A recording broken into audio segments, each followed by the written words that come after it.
jump. Wide drive right center field. That's down for a hit. Victor on his way to third. They're going to wave him. Here he comes. Throwing to second. Throw to the plate. It's going to be late. Pop Warner never hesitated. Victor Scott scores from first on a Newbar single, and the Cardinals take a 1-0 lead. That's what it sounded like yesterday on FanDuel Sports Midwest. My favorite play in baseball. A runner scoring from first on a single. Alex, that exact play has happened just 3 times so far in the 2025 season. The Cardinals had one of them yesterday with Victor Scott scoring from first on a Lars Nootbaar single. That's what I'm talking about. From first on a single. It's unbelievable. It's the best play in baseball, in my opinion. Victor Scott has become one of the most exciting players in baseball to watch. We mentioned that last year during spring training, how the Cardinals lack energy. They lacked, rather, excitement. They lacked a star player that fans could really get behind, especially a homegrown, fun player to be able to watch on a night-to-night basis. Alex, to me, Victor Scott has become that. The guy gets on base at a really high clip, and when he's on, dude, it's electrifying. You never know what's going to happen. He is leader on the team in stolen bases. He's on pace right now for like 40 on the season, which would be something that hasn't happened for the Cardinals in like 30 years. He is a guy who, when he's on first, he's apparently in scoring position now. It's fun as hell. You get the action on the base paths that has been lacking for really 25 years here in St. Louis. Am I overreacting to this? Am I making too much? Because I get very excited about this style of baseball. This is my preference. This is like, man, a center fielder that can go out there and get it, plays great defense, plays with speed, and then he adds that element on the base paths. He's scoring from first on a single. Like, there is nothing more that speaks to me as a baseball consumer than a player that plays the way that Victor Scott does. So he is tailor-made in a lab for me. Someone throw some cold water on BK over here. This man needs to calm down. I spent my morning looking up other plays similar to this. I went into Baseball Reference. I was like, please show me as many of these as I possibly can. I need all of them in my life right now. That's BK's adult entertainment. He's hiding in the bathroom looking up plays from first to scoring. Yes. Carol, leave me alone. Let's just read the paper. Stop. Luca, I need a minute. I showed Luca this morning. Luca, this is not something that happens very often. Everybody can hit a home run. Victor Scott scored from first on a single, dude. There was a hit and run on. Let me show you all of the elements of this play. It was amazing. What did you make of it yesterday, Alex? I mean, I love it. When they were talking in the offseason about having to find different ways to bring people to the ballpark because of the concern of ticket sales going down and attendance being smaller, this right here was the prime example of what you need to do to get people at the ballpark. Victor Scott is an exciting player, and it's not just going from first and scoring, which I know BK is getting all riled up about. Man, does that help. But think about what we saw on this series. He robbed a home run in center field, which gets people really excited. You showcase the speed, but he's not just a one-trick pony. He's making contact, he's walking, and he's hitting home runs for this team. So it's been a long time for me personally that there's been a player that has gotten me excited that says, I really want to go to the ballpark. And that's what Victor Scott feels like he's at right now. The last time I've been this excited was Albert Pujols in 2022. Whoa. Not Albert Pujols in 2000, but 2022 Albert Pujols. That makes sense. It's been a rough couple of years. Man, I understand you couldn't find anything exciting about 23 and 24. There's nothing to get prematurely excited about right now, BK, okay? This is where it's at right now. Speak for yourself, man. Yeah, sorry about that. You're right. I know what the morning's been like for BK, and it's been a lot of excitement. But no, I mean, the last time people were able to get really excited for the Cardinals was when Albert Pujols made his return and went off in the second half. And you've been through plenty of guys that were supposed to be getting you excited, whether it was Tyler O'Neill, whether it was Dylan Carlson, or maybe it was Nolan Arenado and Paul Goldschmidt that had that sliver of hope for a little bit. But, man, you've got a guy who is young, who is showcasing his ability to adapt to Major League Baseball and showcasing that he's not just good or great in areas, he's elite in certain areas. You know what? What you just said, actually, I think maybe plays into this. Victor Scott is exactly the player thus far that he was sold to us. There is nothing about his current game that is different than what the Cardinals said he was going to be, or what we as consumers heard from the prospects gurus about what Victor Scott could be. And frankly, he wasn't among the top hype prospects coming through the system. He is a little bit of a surprise that he's contributing at this level. And that makes it feel different than when you have Jordan Walker, who the Cardinals front office says, like, hey, this is the best prospects that we've had in our system since Albert Pujols. Or you have some of the other, Dylan Carlson, you can pry him from my cold dead hands quote. You have those quotes, and then you have, yeah, Victor Scott's really fun. He's going to be exciting. Hope you enjoy watching him play here in St. Louis. Like, it's a very different sell job by the Cardinals. And now, like, dude, under promise, over deliver. That should be the quote that follows around Victor Scott, because he is over delivering on any of the hype that followed him through the minor leagues right now. And that's kind of the same with Mason Wynn, right? I don't remember any big comments that came with Mason Wynn. They thought he could be a franchise shortstop. Like, I guess that was kind of the highest level of comment that you heard, but he wasn't like compared to Ozzie Smith. Sure. For example. Well, like people did, not the Cardinals. To that point, like, though, I mean, he is the franchise shortstop, and he's playing good baseball right now to where I have to admit he's hitting well in the 2 spot. So both those guys fall to it. Look, that play yesterday from first to home, that's an exciting play. I'm not as excited as BK. I'm just like, that's a cool baseball You didn't play. Need a sandwich afterwards, is what you're saying? No, I did not need a sandwich and a cigarette. I needed a cigarette immediately. If I need a sandwich just because I was hungry. And Damn it, Luca, give me a second! Scott has lived up to what you guys are talking about. He is an exciting player to watch. I don't know, though, like, if I would say, like, he's my favorite player, though, still to watch on the Cardinals. I don't know if I have one on the Cardinals Because currently. you like bombs. That's what you like. Oh, man. You want to see me get riled up like BK? Oh, show me a 450-foot home run. Becoming the player that he was hyped to be would have been more exciting for you. I would need a sandwich and a cigarette. And I'm very much the opposite. This does it for me, man. This gets me going. Like, as I'm watching baseball, this is the exact kind of player that I want to see on my team. There's just something aesthetically about a guy that's getting going. Like, he gets the extended lead from first, hit and run on, batter at the plate, makes contact, and you can see it immediately. As he's turning second, you can feel it. And then there's that momentum building of like, oh, he's getting to 3. Oh my God, he's turning for home. And then he beats the throw to the plate with the head first slide, like dirt goes flying up in the air. Oh, that's baseball, baby. We're having fun. I'm in the middle of you two guys. Like, I love the home runs. I love the speed. I just want consistency. Like, you want to get me riled up where I'm spending time looking up videos? Give me a team that is just consistent from start to finish. I should clarify, because, like, if it was like a Brandon Moss type year where it was, wow, that guy hit 30 home runs, but he's like striking out 40% of the time and hitting like 210.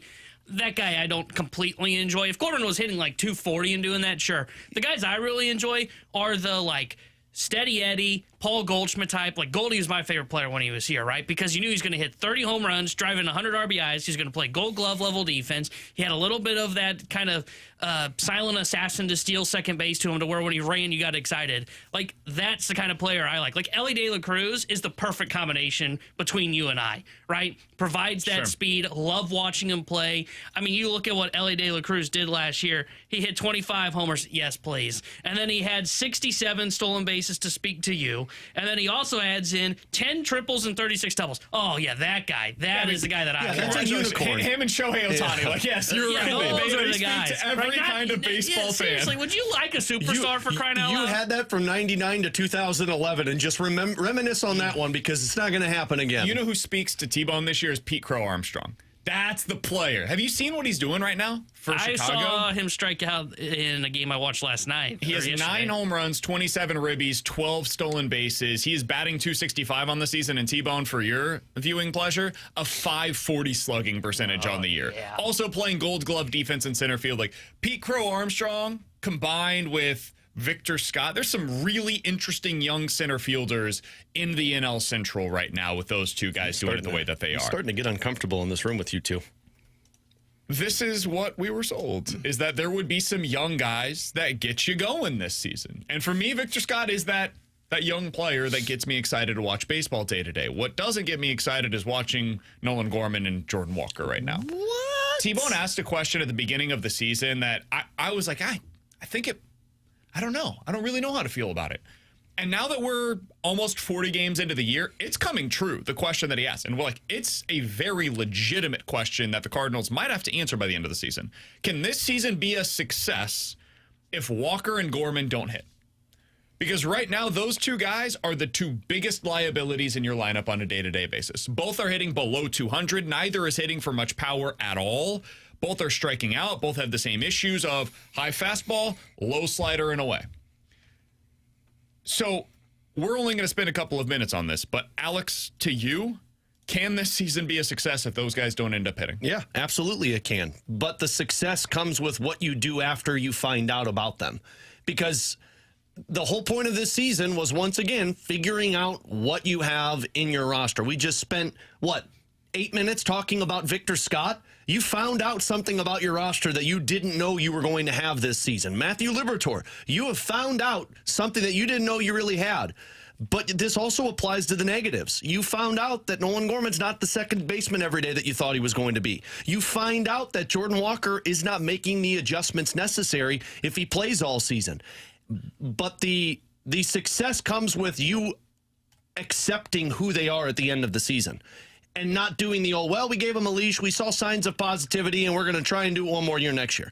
No, if these guys, specifically Gorman, because Walker's younger and Walker does get a little bit more of a leash, but specifically Gorman, if you come back next year and he underperforms this season and say, we still think there's something there, so we're going to just run it back, then no, that's not a success. But for now, you told me you were going to play these guys every single day, give them the runway, find out if they're major leaguers so that you can make adjustments. So, yeah, it can be a success. 314-399-9646 is the Air Comfort Service text line to get involved in the show. YouTube chat is off and running today. The Graveyard is over there at youtube.com/101ESPN STL. The Theology Podcast got some great news, Alex. The white smoke has risen from the Sistine Chapel. They have selected a pope to succeed Pope Francis. That's the big news today across the world. We'll discuss that on the Theology Podcast, but here on the BK and Ferrario show, coming up next, the Cardinals have finally reached the 500 threshold. Are we ready to believe again? We'll talk about it next year on 101 ESPN.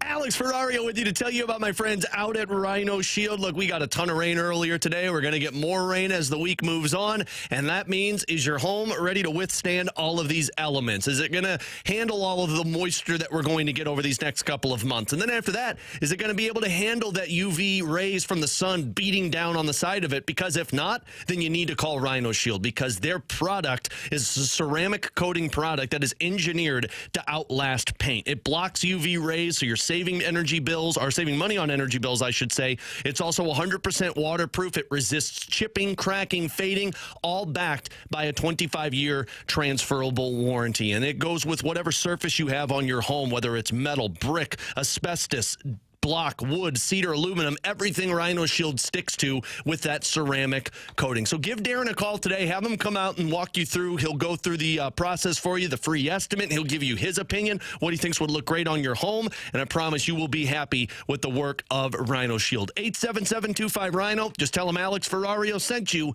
877-25rhino.com.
I think the consistency is paying off. I think we've played the same style of baseball. Our rotation's done a really nice job. Our bullpen, some of the pieces that we've added, it's allowed for a little bit more success there as well. But we also talked about just identity, right? Like we have to be the best at getting better every day, and we have to be better in May than we were in April, and then we have to be better in June. Like if we're looking at this season and making sure that our young guys are developing and headed in the right direction, like we have to hold all of ourselves accountable to that standard. And I feel really good about the process that's in place, but also just the overall effort and attention to detail that's going into every day. So the style of play has been what we wanted all the way through, and now we're having a little bit more consistency with it. Alongside Alex and T-Bone on BK, that was Ollie Marmol yesterday talking about the Cardinals getting back to 500 on the season. They are now 19-19 through the first 38 games of the season. Alex, that is an accomplishment for this organization because over the last couple of years at this point in the season, dude, things had gone horribly awry. At this point last year, you were 15-23 and the season was, I mean, for all intents and purposes, over. It was done. They had found themselves so far out of it that it was over before it ever really began. Same thing was true a couple of years ago, where at this point in the season, you were just over and done with. You had no chance of being able to get back into things. 15-23 once again. So, Alex, when you look at where the Cardinals are today, I'm not telling you that we're throwing a parade down Market Street or anything like that, right? Like this is not me coming on the air today and arguing in favor of this team being a World Series contender. It feels similar to where we were with the Blues, where it's like when they started having a little bit of success, you'd either be in one camp of like, no, they still stink, or another camp of they're winning the Stanley Cup. There's middle ground here, and we can talk in that middle ground for a little bit, which is where the Cardinals currently live. Are you starting to believe in some of what we're seeing? Like the quality of the baseball. They are the best defense in Major League Baseball by outs above average. They have been much better in the bullpen since they sent Ryan Fernandez down to the minor leagues. The rotation has mostly been fantastic since that Boston Red Sox series on the road where they got destroyed. And the offense has been a top 10 offense on the season so far this year. Are you believing in what we're seeing, Alex, from the St. Louis Cardinals? I'm starting to. To go back to your Blues comp, I felt the same way with the Blues when they were in that winning window, that there was no in between. You either have a shot at winning the Stanley Cup or it's a failure, because you were telling me that you were in a winning window. So like after the 2019 season, the year that COVID struck, that felt like a year that they were going to win the Stanley Cup. But if they would have lost, and when they did lose in the bubble to Vancouver, it felt like a failure. And then, of course, the next couple of years, it felt like they weren't accomplishing what the goal was. The Cardinals aren't in that mindset anymore. Whether you believe it or not, they have told us, and I will go from their words, their main focus was to find and develop these guys that were supposed to be impacting their team to get back to the winning window. So, yeah, I'm starting to believe in this. Now, the part that I'm hesitant on is because I think we're seeing Jekyll and Hyde teams for the Cardinals right now. They've been awesome at home. The reason this team is back to 500 is because they purely dominated when they've been at Busch Stadium. But they've been one of the worst teams in Major League Baseball when they've been on the road. The style of play is still consistent. The offense is still dragging them back into the fight. The bullpen is starting to improve. Starting pitching has been great for you, and you're right, defense has been highlight reel-esque. So when they go on the road, even if they're losing, it's the part where I'm like, I still think there's some growing pains that they're going to have to go to. But that doesn't defer me away from how they're playing. And that's where I am starting to really invest with the players that we're seeing have success. So I think so much about this Cardinals team really dates back to the series in Boston and the series in New York when they got blown up by both the Red Sox and the New York Mets. In those two series, you go a combined 0-7. I'm not trying to take that away. That's part of who the Cardinals are. They win 0-7. Those games did happen, so you can't just remove them from the equation. But in this scenario, I'm going to go ahead and remove them from the equation. If you took those away, the Cardinals are 4-6 on the road this year, which is a totally reasonable record to have on the road. If you take those games away, overall, they're 19-12 on the season with a plus 35 run differential. But those games happened. You went 0-7 in them, you had a negative 27 run differential in them, and you got destroyed by two really solid teams, if not legit playoff contenders. So how did it happen? Like, what went wrong? I think that's a good place to be able to talk about this, Alex, because it does describe how things went so wrong so quickly on the road. And really, it's one thing. It's your bullpen. Now, in the Mets series, it's more than just that. In the Mets series, your offense just didn't show up. The Mets pitching dominated you, and you had no real chance in it. That is a credit to the Mets, in my opinion, more so than anything else. But the bullpen was also a storyline there. In those two series, Alex, your bullpen threw a combined 24 innings. You allowed 38 hits and 22 earned runs. 24 innings, 22 earned runs. You got blown up when your bullpen came into the game. And who was the one that was most liable for that? It was Ryan Fernandez. In 3 of those games, he got lit up, including in Boston when he just had no chance against them. And then 2 different games against the Mets, he was the one that effectively lost you the game against them. So the rest of the season, if you remove those 2 series, 24 innings, 22 earned runs, the bullpen's been great. 107 innings thrown and a 3.4 ERA, which is top 10 in Major League Baseball. I say all of that to say this. If you can fix that bullpen issue, and it seems like they might have, we'll see, need to see a longer sample size than what we've seen thus far, but it feels much better, certainly as a viewer of it. I don't think these road woes are going to sustain. I think you're going to be fine on the road. Maybe you're a 500 team out there, but that's fine as long as you continue the success at home. Yeah, well, and that's why for me to really start buying into like, okay, maybe this team can do something that we saw the Blues do this past year. I want to see you right the ship on the road. And if it comes down to where the bullpen was the biggest problem, because I'm with you, like those numbers don't lie, then great. Then you've got these 9 road games coming up against some really good competition, minus the Washington Nationals. If you come back from that 500 or a little bit better, it's going to be hard for me to deny anything about this Cardinals team because, again, the product is the exact same. The offense, even when they're losing on the road, they're putting up the runs. They're coming up with the big hits. The starting pitching has been great. It's one problem, and you feel like you fixed that problem. So, again, I'm measuring this season what they told us to measure it as, which is you're starting to try and get back to that competitive window, but you got to figure out what you've got. Sure. You're doing it. I just want to see you improve in one area that you've struggled in. And when you do that, it's going to be hard to deny anything. And I didn't want to talk about any of this until they got back to 500, because that is a threshold that has been really hard for the Cardinals in recent seasons to be able to get to. But last year, like, you got below 500 and then basically didn't make it back until like July, August. And at that point, it almost felt like it was too little too late, right? 2 years ago, they just never got back to it. Right now, you're at 500. You're tied with the Brewers and the Reds for second place in the division. You're only 3 games back of the Chicago Cubs right now. If you look at the wild card standings, and listen, it's way too early to be doing this, but here we are. You're 3 games back of the Phillies. So, like, you're going to have an opportunity when you go on this road trip to, A, go ahead and change the narrative for everybody, including what Alex is talking about here with your road issues, especially when you're going up against Washington, who has some really young talent similar to you, Philly, who's a legitimate contender to go win the World Series this year, and the Kansas City Royals, who are kind of in a similar spot to you of, like, maybe are decent, got off to a really sluggish start, have been pitching great lately, though, and look like the team that people kind of considered them to be coming into the season of maybe win 86, 88 games this year. So, like, you're going up against legit competition on the road, and now we'll find out how much of what we saw from this bullpen recently is real, and can that be the thing that puts you over the top? My big question for this team, T-Bone, is, like, we'll talk about this more as we go along today. Why does it take them so long, seemingly, to get to this point? Because it's been a theme over the last 3 seasons now of starting slow, and I think Ollie does some of these things really well, where he finds the roles, right? You look at the bullpen now. I think everybody pretty much fits in. They know where they fit into this bullpen, but it took us 6 weeks to get there. I don't know if that's a player problem. I think it might be. It might be just he doesn't have the personnel.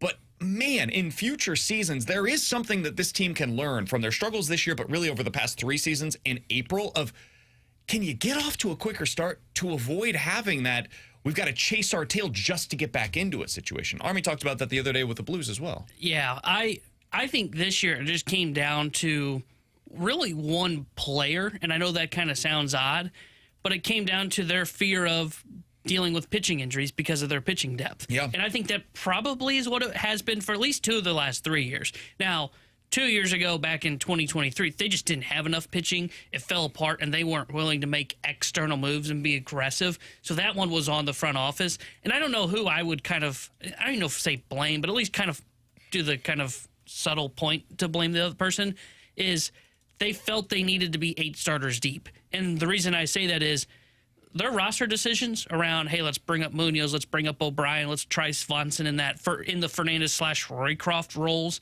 of let's kind of churn through the right-handed options. Well, you all kind of operate with that when you're using the idea of, well, Graceffo's a starter right now. And then when you suddenly pivot to, okay, now we're at the point where it does feel where they've gotten into May, and I think it was Katie today in her piece said something like they reached like an end date of this kind of the beginning of their planning of the 30, whatever it was, the first 30-something games of the season. Basically, once they finish with the 6-man rotation, everything now goes into, okay, we've got the stuff that we needed. Exactly. And then that's when it became, so Graceffo's now available as a bullpen option. Well, we kind of like him. Available full-time as a bullpen. Exactly. And we kind of like Graceffo as a bullpen option, as the Cardinals have kind of been preaching for the last 3 years that they kind of figured this was probably where he was going to end up. That's where you end up getting to the spot to where, sure, if you kind of turn through that Roycroft one, and if O'Brien and Munoz and Swanson don't work, that's fine. But why do you hold the line on Fernandez? Well, it's because you don't believe in the other guys that you've been bringing up in the Roycroft role, and because Graceffo's a starter who you think can probably potentially be that role. That's what happens. They get so concerned about pitching injuries early on in April, and I think this is something that has occurred because we know the Cardinals sometimes learn lessons and then stick with them for a very long time.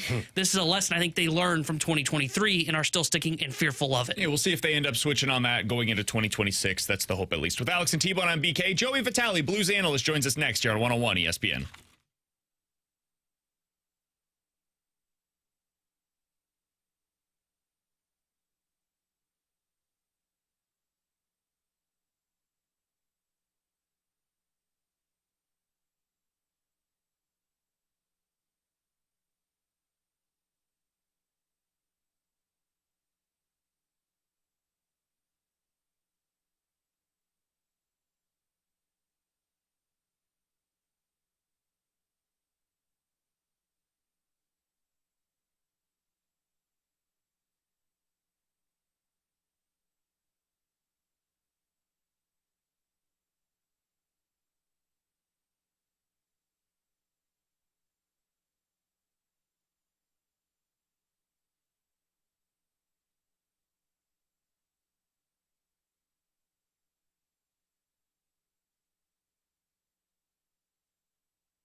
Tanner Hendrickson here with a Sports Center update driven by Johnny Londa Chevrolet and Johnny Londa Autoplex. Cardinals beat the Pirates yesterday 5-0 as they complete the sweep of the Buccos. They are off today, as then they start a 9-game road trip tomorrow as they visit the Washington Nationals for 3 games. Eric Fed will be on the mound for St. Louis. 5:45 will be first pitch. The Sports Update is driven by Johnny Londa Chevrolet and Johnny Londa Autoplex. See Milano.com. Chevy, together we drive. Are you kidding me?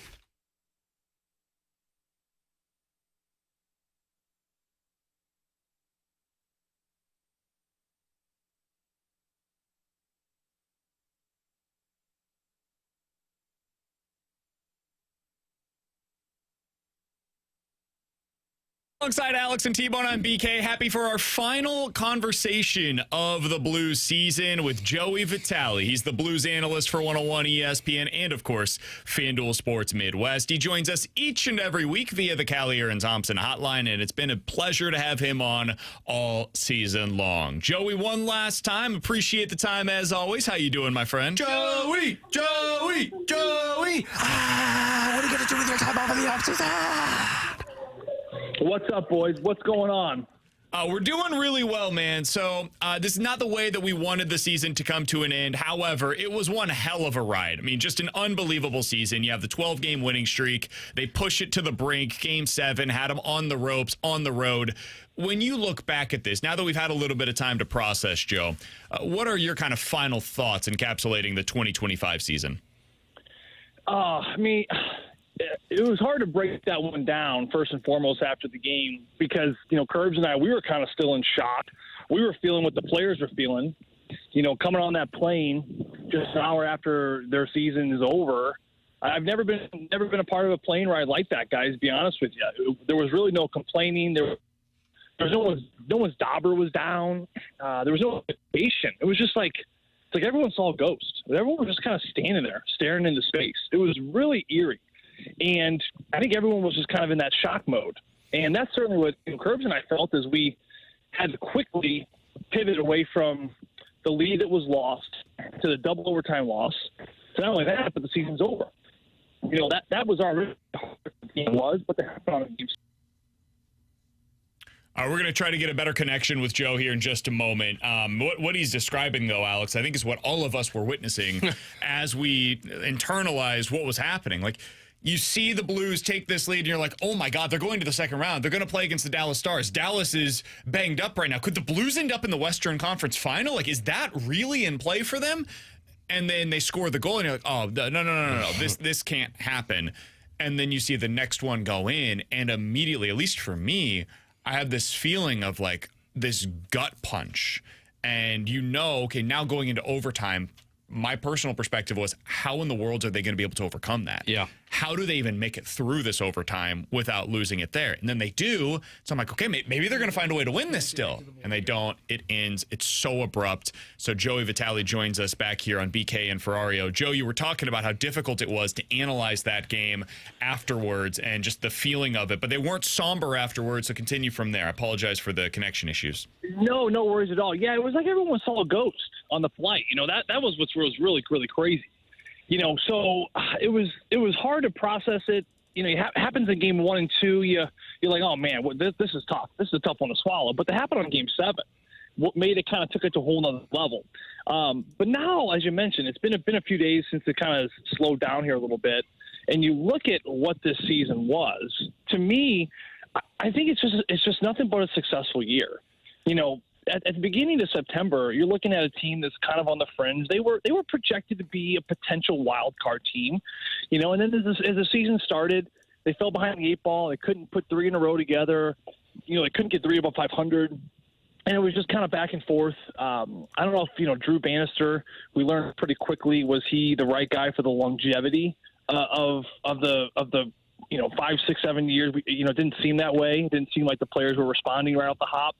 So you have this transition coach, a transition year, a lot of new players. Zachary Bolduc hadn't really come out of his shell just yet. So where it started, by Christmas, you're like, this isn't a playoff team. It's just they have the talent. They have it on paper. It should make sense, but it's just not there yet. You need some seasoning, need some a little bit more time. So to kind of wrap it all up, the fact that they got in was such a huge bonus. And then they pushed the President's Trophy champions, obviously, to Game 7, where, you arguably could say that if you clean up your 6 on 5, you're moving on to the second round. So all things considering, that's why it was hard to break that one down, was because you're so disappointed, in some ways kind of disgusted by the loss because it happened in such a tough way. But at the same time, the stretch you put together to get yourself in on the very last day in the very last game, to put yourself there, guys, I mean, to me, tremendous success. Again, it's kind of the old the tap dance of Jekyll and Hyde of, you can look at this two different ways. But I think right now for me it's two thumbs way up for this team for what they did the second half. We got a coach, certainly, that knows how to get the guys going. You got a young core now that has taken a huge step this year, and veteran players that really just came out of their shell too. So you got a goaltender. I mean, to me, this is the start of something really, really fun here if you're a St. Louis Blues fan. Joe, on that goaltender front, BK and I have had these conversations over the last few days. You have Jordan Binnington, who's 31 years old. You have him for 2 more years, and there's no doubt in anybody's mind now he can win you a playoff series, as we just saw him almost do against the Winnipeg Jets. Does Binnington's age and contract status kind of push Doug Armstrong into a situation of maybe trying to be more aggressive than typical this offseason? Yes and no, Alex. I mean, listen, I think he's got 2 good years left. I was talking to someone, a goalie coach at the beginning of the year. We were talking about Jordan Binnington, his age. He told me, and this is a guy I really respect, he told me that Jordan's got 3 excellent years and still in his prime. Goaltenders can linger and hang on a little bit longer as they kind of approach the mid-30s, unlike forwards and unlike defensemen. So to me, I think that you have easily at least 2 years, maybe 3. I mean, this kid takes such great care of himself too. He may even have 3 years left in his prime, but definitely 2. Does it expedite things? It should, because you got the goaltender that can win you a series, as you mentioned. But I don't think that really changes Doug Armstrong. So I think he was going to try to expedite this thing anyway. So it's yes, and then also the no part is, Joe Hofer really took a huge step this year as well. I mean, he's a young kid who, below Jordan Binnington, came in, kind of a up and down year to kind of start, and then he just went on a run there in the second half. He, to me, showed enough that he is ready to be a regular and a starter in the National Hockey League. So that, to me, is very comforting there as well. But all things considered, yes, you look at your goaltender. I think outside of the Alex Iafallo goal that ended up becoming the tying goal there in Game 1, Alex, I can't think of one other goal that I think Jordan Binnington you can hang your hat on. And, for Connor Hellebuyck, who's going to win the Vezina this year, pulled 3 times. I'm looking at somehow these other goals are going in around the league. Jordan just didn't allow those goals. He doesn't allow those goals to go in. I know that Connor Hellebuyck took a lot of flack there in this series, got pulled 3 times, and the argument was, oh, he was screened, or oh, it was tipped, or oh, he was under pressure. Guys, come on, it's playoffs. And I told some of the Blues players as I was having a debate with them, because they were kind of defending Connor a little bit, saying, hey, these are good shots. That was a screen. That was this. That was that. Yeah, I said to him, guys, I get that, but your goalie's being screened. Your goalie's getting tips in front of him. Your goalie's getting run by Mark Scheifele.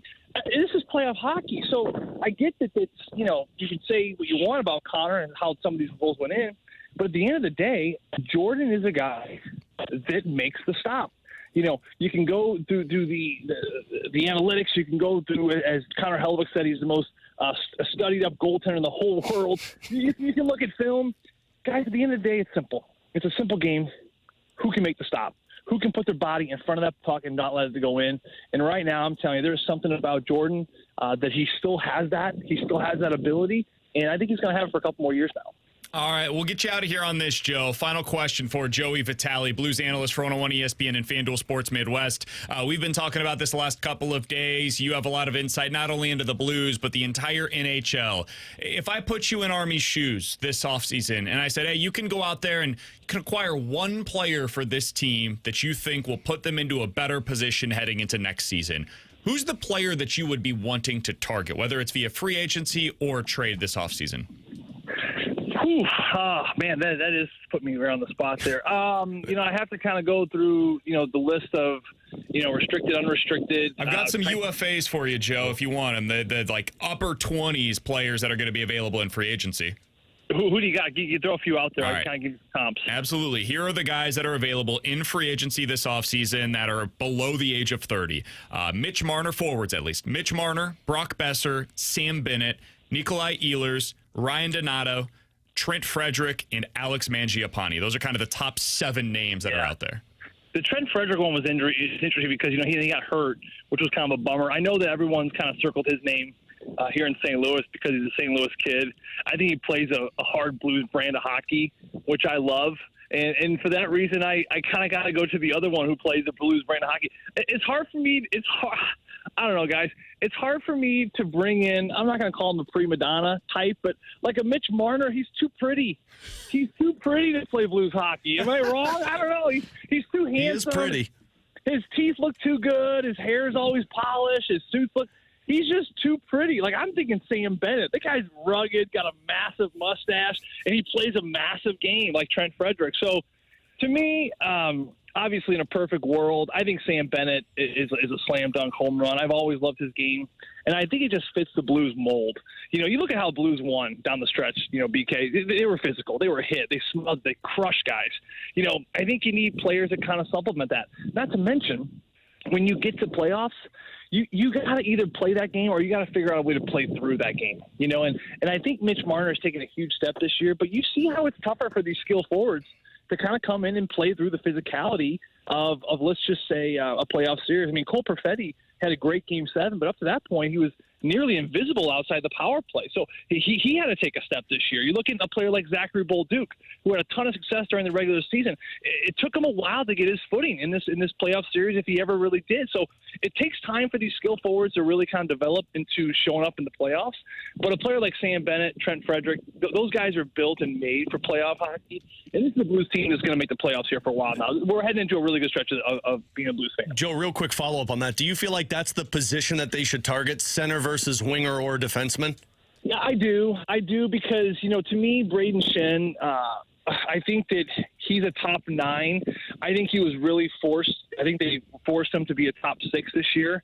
And he obviously did an incredible job, especially with Kyrou and Holloway. I mean, those three were at some points throughout the second half of the season, they were some of the best line, I would say, across the National Hockey League. So this is no disrespect to Braden, but I think as he gets a little bit older, you're kind of slotting Braden to where he probably should be, which is a third-line center spot.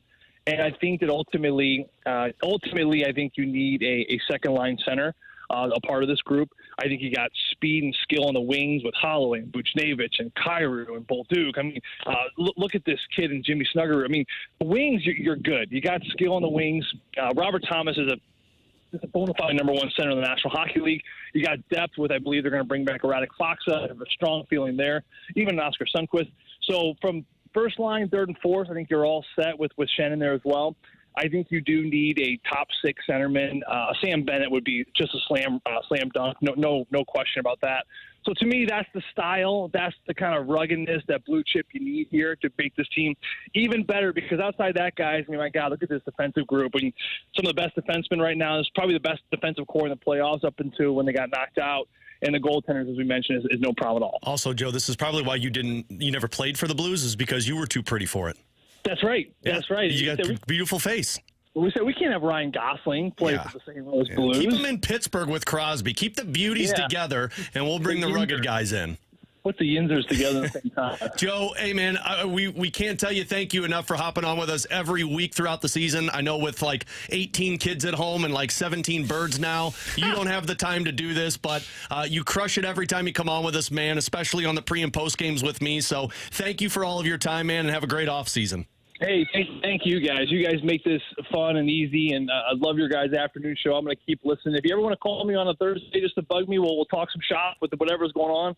Happy to always hop on with you guys, but I appreciate your professionalism and Tanner there as well. You guys are doing a hell of a job, and always appreciate you, Alex, with what we do on the pre and post. And we're really looking forward to next season, and you guys have a very safe and blessed summer. Thanks, buddy. You That's too. Joey Vitale. Big day for Joe and anybody that is in the Catholic religion here in St. Louis. The new Pope is going to be announced later. My wife's already texted me about 17 Joe, appreciate times. the time. All right, that's Joey Vitale joining us as he does each and every Thursday here on BK and Ferrario. Maybe we'll reach base with him. Yeah, because he's sometime around I don't know free if agency. people know this, but he's got Vitale Farms now at his house. He's got like 17 chickens. I was about to say, they just got chickens. He's got a bird that I think is, if I remember this, we didn't have time to get into it with him, but I think his kid threw the bird and the bird got attacked by the dog. So I'm not sure what's going on there. I think he's getting goats.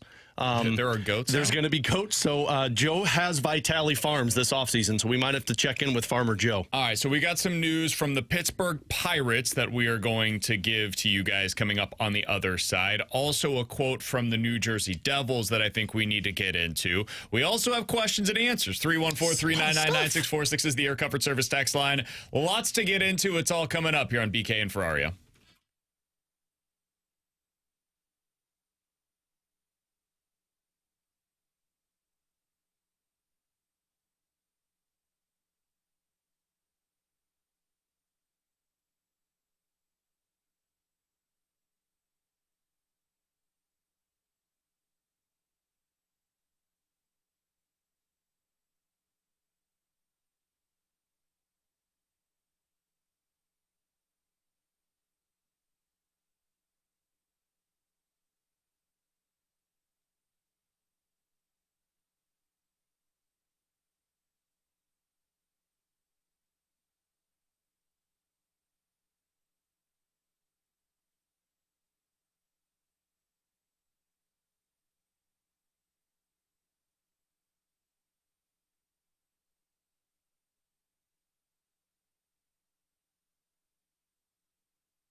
With Alex and T-Bone on BK, 314-399-9646 is the Air Comfort Service text line to get involved in the show. If you guys have any questions, get them in there right now. But we've got to get to some news first. The Pittsburgh Pirates have announced, and this is the all-time news dump. They announced that there's going to be a new pope, and then boom, Pirates tweet out. Derek Shelton has been relieved of his duties as the Pirates manager. Their bench coach is going to take over as the manager. The front office was like, we need to do this, but we need to do this when there's a big news event. It's like, well, maybe something will happen. Oh, my God, guys, the pope's just been in. Fire him, fire him, fire him. They just got swept by the Cardinals. They were like, that's enough. We're done here. If you can't beat the Cardinals head-to-head, 3-game set, it's over. They're 12-26. They are where the Cardinals were 2 years ago, and they've made the move. Listen, I don't think Derek Shelton was the problem. I don't think he's the reason that they're a bad baseball team, but eventually it's like, hey, man, enough is enough. You're in your career. 306 and 440. You've had 4 last place finishes. You have not made a playoff appearance in 6 seasons with the Pirates. Ipso facto, you got to go. Yeah, I mean, it's the same as Craig Berube being fired. Like, the coach can only do so much. The team's just not very good. And, I mean, to me, it's more of a Drew Bannister thing where it's like, hey, man. I guess, but I mean, Doug kind of said it too, and I'm not trying to bash on Drew Bannister, but Doug even said, like, the guy doesn't have the experience that Jim Montgomery had. And I guess you could say the same thing for Derek Shelton, but look, the Pirates didn't add any offense to their team after having one of the best rotations in baseball last year. So, I mean, yeah, it makes sense that Derek Shelton's been fired, but this is just firing a guy because, the team's bad. All right. I was going to say, go ahead, Tim. I'm sorry. I think Shelton, I think this was coming, and I don't know if I would even just point to, well, they don't spend money. Like, Shelton didn't do his job, and his job was kind of the spot that Ali Barbeau has somewhat been tasked with. Not as to the same extent, but it was, hey, O'Neal Cruz we think is really good. Brian Hayes is a really good prospect that we really like. You need to get these guys to the next level. And the hires that he made on his staff haven't helped those guys. You look at what they are from a fundamental perspective, those guys, not just those 2 players, but that whole organization has been fundamentally flawed for the last 6 years under Derek Shelton. Yep. Yeah, I was shocked he got through this offseason. It was time for it to come to an end. All right, 314-399-9646 is the Air Comfort Service text line for questions and answers from the 314. Guys, would you be interested in Noah Dobson? Sounds like he could be available on the trade market this offseason. Noah Dobson, for those that aren't familiar, is a consistent 10 to 15 goal scorer, a 50-ish point producer from the blue line. He is only 25 years old, former top 15 pick. He also happens to be 6'4", 200 pounds, shoots from the right side. Yes, I would be interested in Noah Dobson. That is my immediate answer. And then the follow-up, which is obvious and necessary. What are you giving up for Noah Dobson? That feels like it would be like a Kyrou for Dobson straight-up swap, Alex. I don't know if that's something that I would do. I'm actually not interested in Noah Dobson. Our Grant Francis used to work for the New York Islanders, and he has told me multiple times he's not the type of guy that would be the top 4 defenseman that you think he is. Ask yourself, are you comfortable with trading not just Kyrou, but probably Kyrou, a top prospect and a pick? The reason Dobson's in the rumors is because he's an RFA this year, and he's got 1 year of RFA status before he's a UFA. The Islanders have been bad. So they're going to probably try and trade him now in worry of an offer sheet from another team, and then they can't afford him.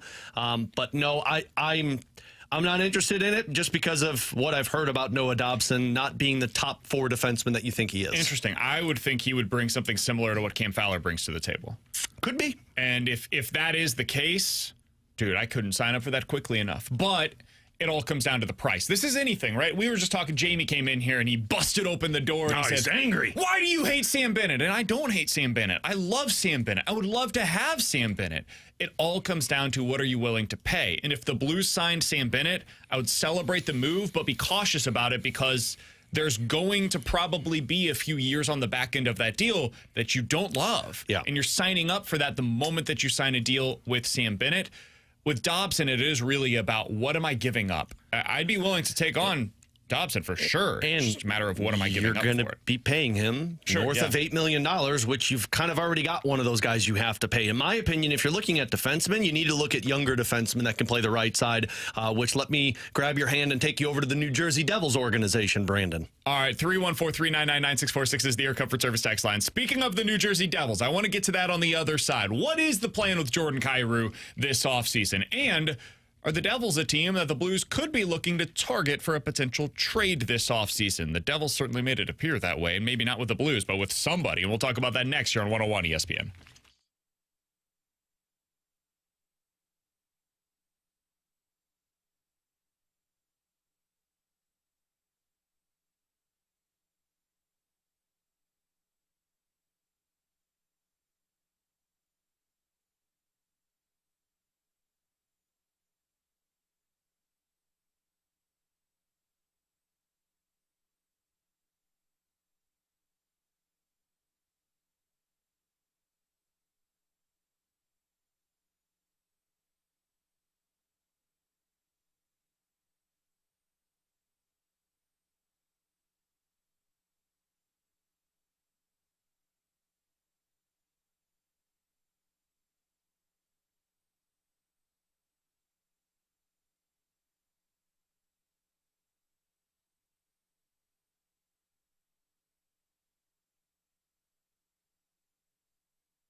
Alongside Alex and T-Bone, I'm BK. Man, I feel like we're talking ourselves into Sam Bennett. The more we talk about it, the more I'm like, you know what, just do it. You know what's funny, though? Like, yes, I partially am. I still think there's better options on the trade market versus the free agent. But if you're going free agent, he's the only guy. Yeah, when you look at the free agent market, I mean, we mentioned these names with Joey Vitale. By the way, he's Alex, that's T-Bone, I'm BK. We're BK and Ferrario here on 101 ESPN. We do a show weekdays from 11 to 2. Yeah, we do. Appreciate you tuning in. Good. You should also check out Alex on the Last Minute Blues podcast. They have a really big episode coming out tomorrow. That's all I can say about it. Yeah. We did a Redbird report yesterday in the fancy new studio. You had a big guest, too. Nope, just me and T-Bone. But it was a great episode. But it was a great episode. I thought we had a really good episode. It. You did not, but I appreciate you telling people that. It was while I was going to sleep last night. That makes sense. T-Bone's voice hearing my voice before you go to bed. Nightmares, ladies and gentlemen. That would not. You're what John Gruden told St. Louis. Be the nightmare. Brandon Kiley is that. That should be my new motto. All right. So the names of players that are out there that are in their 20s still that are forward options for the Blues via free agency, unrestricted free agency: Mitch Marner, Brock Besser, Sam Bennett, Nikolai Ehlers, Ryan Donato, Trent Frederick, Alex Mangiapane. The only guy in that list to me that makes sense for the Blues as a center option that clearly upgrades you in your middle six, I think, is Sam Bennett. So if you could get him on a 6-year deal worth around $7 million a year, I would celebrate the move. I don't think it would be my 1A move. And this gets into the conversation that we wanted to have here, Alex, which is, what are the potential trade options available for you this offseason? And what does that mean for your current roster? Alex, there was some news earlier today from New Jersey specifically that caught your attention before the show. What's going on with the Devils? Yeah, well, a lot. So Tom Fitzgerald, their general manager, and Sheldon Keefe, they had their exit interviews talking about the season for the Devils. And look, the team was injured. Jack Hughes was hurt. 2 of their defensemen were hurt. So they were banged up, but they still got bounced in 5 games against the Hurricanes. And this was Tom Fitzgerald's quote, the general manager. "We won't be coming back with the same group because it was just not good enough. I like our group. My job is to continue to better the group, and we've got a lot of decisions to make on certain players, bringing guys back, trading players." So whether it's the Devils or another team that ends up either getting bounced or has already been bounced, there are going to be some teams that are legit contenders that are looking to upgrade from what they currently have, Alex, or looking to at least make hockey trades to switch things up with their current roster, right? So that could mean that there are some opportunities available for the Blues this offseason to upgrade, especially down the middle. Brings us back to the Jordan Kyrou conversation. It took 27 minutes yesterday to get to Jordan Kyrou in Doug Armstrong's press availability. It's the longest it's been for any Jordan Kyrou question in 5 years. He's always one of the first people that is asked about, and it speaks to the year that Jordan Kyrou just had. It was a very successful season. He clearly took a step forward. The reason we're even bringing up his name is twofold. 1, the no-trade clause kicks in, I believe, on July 1st this offseason. 2, he has crazy high value across the league, because he is locked up long-term, and he's a really good young player. And as Doug Armstrong said the other day during his press availability, he is now starting the ascent. You are about to see whatever the prime is going to be for Jordan Kyrou. It probably starts next season. So teams are always looking for a player like that. Alex, my follow-up to all of this, the backdrop is he a guy that you would even be listening to offers on going into this offseason? Yeah, I'm listening because this is how you make deals. This is how you make big moves. You trade something that, is a useful item, but if it makes your team better for the long run, you have to consider that. By no means am I sitting here saying Jordan Kyrou should be traded. But if there's something out there that gets you better, he's going to be the asset. We have seen a ton of people on our graveyard chat and over on our Air Comfort Service text line bringing up all of these trade possibilities. Trade for this guy, trade for that guy. And always attached to this is Adam Urachek or Theo Lindstein or Otto Stenberg and a first-round pick. Guys, that is not getting you to what Doug Armstrong said of a 200-foot offensive weapon. If you want to go out there and acquire a top-line player, you have to give up a top-line player plus. So, Brady Tkachuk, people keep bringing up. First of all, he's not a free agent for the next 4 years, so you can't have that conversation. And why the hell would the Ottawa Senators want to trade him? But if they do, for some crazy reason, sure, of course, guess who's going to be the starting point of that? Jordan Kyrou. But it's not just going to be Jordan Kyrou. It's going to be Jordan Kyrou plus a Jake Neighbors plus a first-round pick plus a top prospect. Yeah, I'm not doing that. No, I mean, so, like, yes, I'm going to be listening. And you want to talk about Kyrou straight up for Brady Tkachuk? Maybe we can have a conversation. Sure, but if I'm the Ottawa Senators, why the hell am I trading a power forward? Yeah. Maybe we can talk then. Like, I'm playing the role of Army. You're playing the role of Ottawa. Okay? Cool. Ask me about it. I'll give you Jordan Kyrou for Brady Tkachuk. Click. Okay. What about Jordan Kyrou and a first-round pick for Brady Tkachuk? Then we don't have a conversation to be had, in my opinion. And that's why I think it's very important. Like, if you're looking for a 200-foot weapon that fills a void for you, Jordan Kyrou is going to be the number one asking price. And I don't think the Blues are going to not listen to it because they have a lot of wingers that they feel like are ready to take that next step. Holloway, Bolduc, Snuggerud, Neighbors. All of these guys, Jim Montgomery made it very clear, feels like they deserve to be in the top 6. You just don't have enough places for them. So, would you rather trade a Kyrou to go get a weapon if it's a second-line center that you feel is necessary, or would you rather trade a Snuggerud, a Bolduc, or a Neighbors? That's my first question. Well, I'm not getting the same return for these guys. This is another part of it. That was my follow-up to that. Right? Like, Snuggerud is not getting you the same player as Jordan Kyrou. Correct. Neither is Jake Neighbors. Neither is Zach Bolduc. Those guys are all worth less, in my opinion, at least. This would be my assumption. I think it goes like Kyrou, Snuggerud, and then Neighbors and Bolduc. I would probably say Neighbors is a slightly above Bolduc because of I think Neighbors might be of his game. I think if Neighbors might be above Snuggerud for the style he plays and because you got NHL. There but might be different teams that all value pretty them even. But Kyrou is, my guess would be, clearly the number one player on that list because of his contract, because of his age, because of his proven ability to score you 30 goals every single season. It's like that is the dude that can really get you something. Realistically speaking, I'd be surprised if there's anything available that I would be willing to trade Jordan Kyrou for. Like, just depends on how desperate you are to make your team better for the long run. And I mean, I'm not. No, I'm with you, but I'm talking about from the other side. I don't know who those players are going to be that are made available this offseason. Like Mikko Rantanen, if he didn't sign an extension in Dallas and had like 2 or 3 years left on his deal, okay, sure, we can have a conversation there. But who else is in that range? Like Brady Tkachuk, you mentioned. Yeah, sure, we can have a conversation about that. But that's the level of player that we're talking about. You can't just trade Jordan Kyrou to trade him, and you trade him for like spare parts or nice pieces. No, I'm trading Jordan Kyrou in this instance to get an obvious upgrade. Yeah. I'm trading Jordan Kyrou for one of the Tkachuks. Yeah. I'm trading him for McKinnon, McDavid, McCarr. Like, almost superstar level talent is what has to come back from the other side. Well, and like, let's just go off of the Matthew Tkachuk trade. It took a 100-point player and a top pair defenseman who put up 50-plus points to get Matthew Tkachuk. Now, Matthew, in my opinion, is better than Brady, but it's still going to cost you a lot because the team just tasted the playoffs. I'm not totally against the idea of trading Kyrou to get better in another area. And I know a lot of people are saying if you trade Jordan Kyrou, you're looking for the next Jordan Kyrou. I agree with that.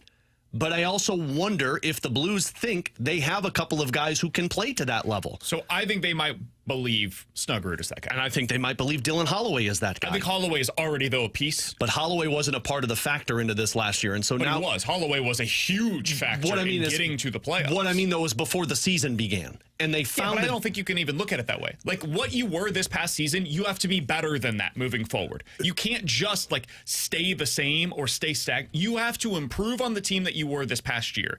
And Holloway was a huge contributor towards that. Right, and then, but you've got Snuggerud and Zach Bolduc. And that's why I wonder if they look at this and say, we've got 3 guys that provide the offense that, and again, I'm not trying to belittle what Jordan Kyrou is, but we've got 3 guys that provide the offense that Jordan Kyrou does. Look at what they did with Kyrou midseason. Kyrou got bumped off of the number 1 power play unit for Snuggerud, for Bolduc. Holloway was up there a little bit as well. And this is why I brought up Snuggerud as the replacement, because Snuggerud was that guy that played on the top line. But if you do end up trading Jordan Kyrou, so, okay, we've got Snuggerud on that top line. What's your second line look like now?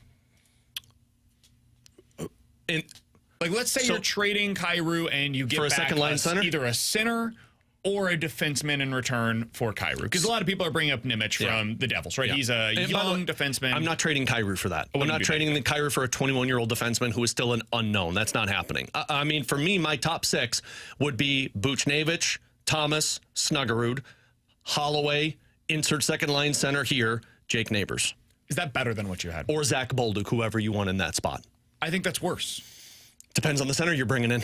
If you're bringing in a center that is a 25-year-old legit number 2 center who can provide you 60 to 70, 80 points, and then now you're putting them with a Dylan Holloway and a Neighbors or a Bolduc, you're offsetting a guy who is a 70-point player if I'm bringing in a centerman who is not only a 70-point player, but makes my 2 wingers with him 30-goal scorers. Let me put this a different way. I would rather just sign Sam Bennett than have that second-line center that you're talking about that I traded Jordan Kyrou for, because now in my scenario, I still have Kyrou on that second line. I have Sam Bennett as that second-line center, and now Neighbors / Snuggerud could be third-line wingers for me with Braden Shin. Now that is a hell of a top 9 that you've just constructed, and I didn't have to give up one of my best young 30-plus goal scorers every season in order to sustain that. So to me, that is the more ideal route. And this, again, goes back to why I had mentioned I better be getting a superstar if I'm trading Jordan Kyrou. I better be getting a player that I can immediately place either as a winger on that top line or is a de facto 1B centerman with Robert Thomas. Yeah, I mean, look at what Mikko Rantanen got the Colorado Avalanche. Got him Martin Necas. And we both agreed, I think Kyrou is better than what Martin Necas is. Agreed. And if that gets you Mikko Rantanen, now, there was also Jack Drury, who was a top prospect for Carolina, and I think they traded a first-round pick or a second-round pick, if I'm not mistaken. So it was a package, but that got you Mikko Rantanen.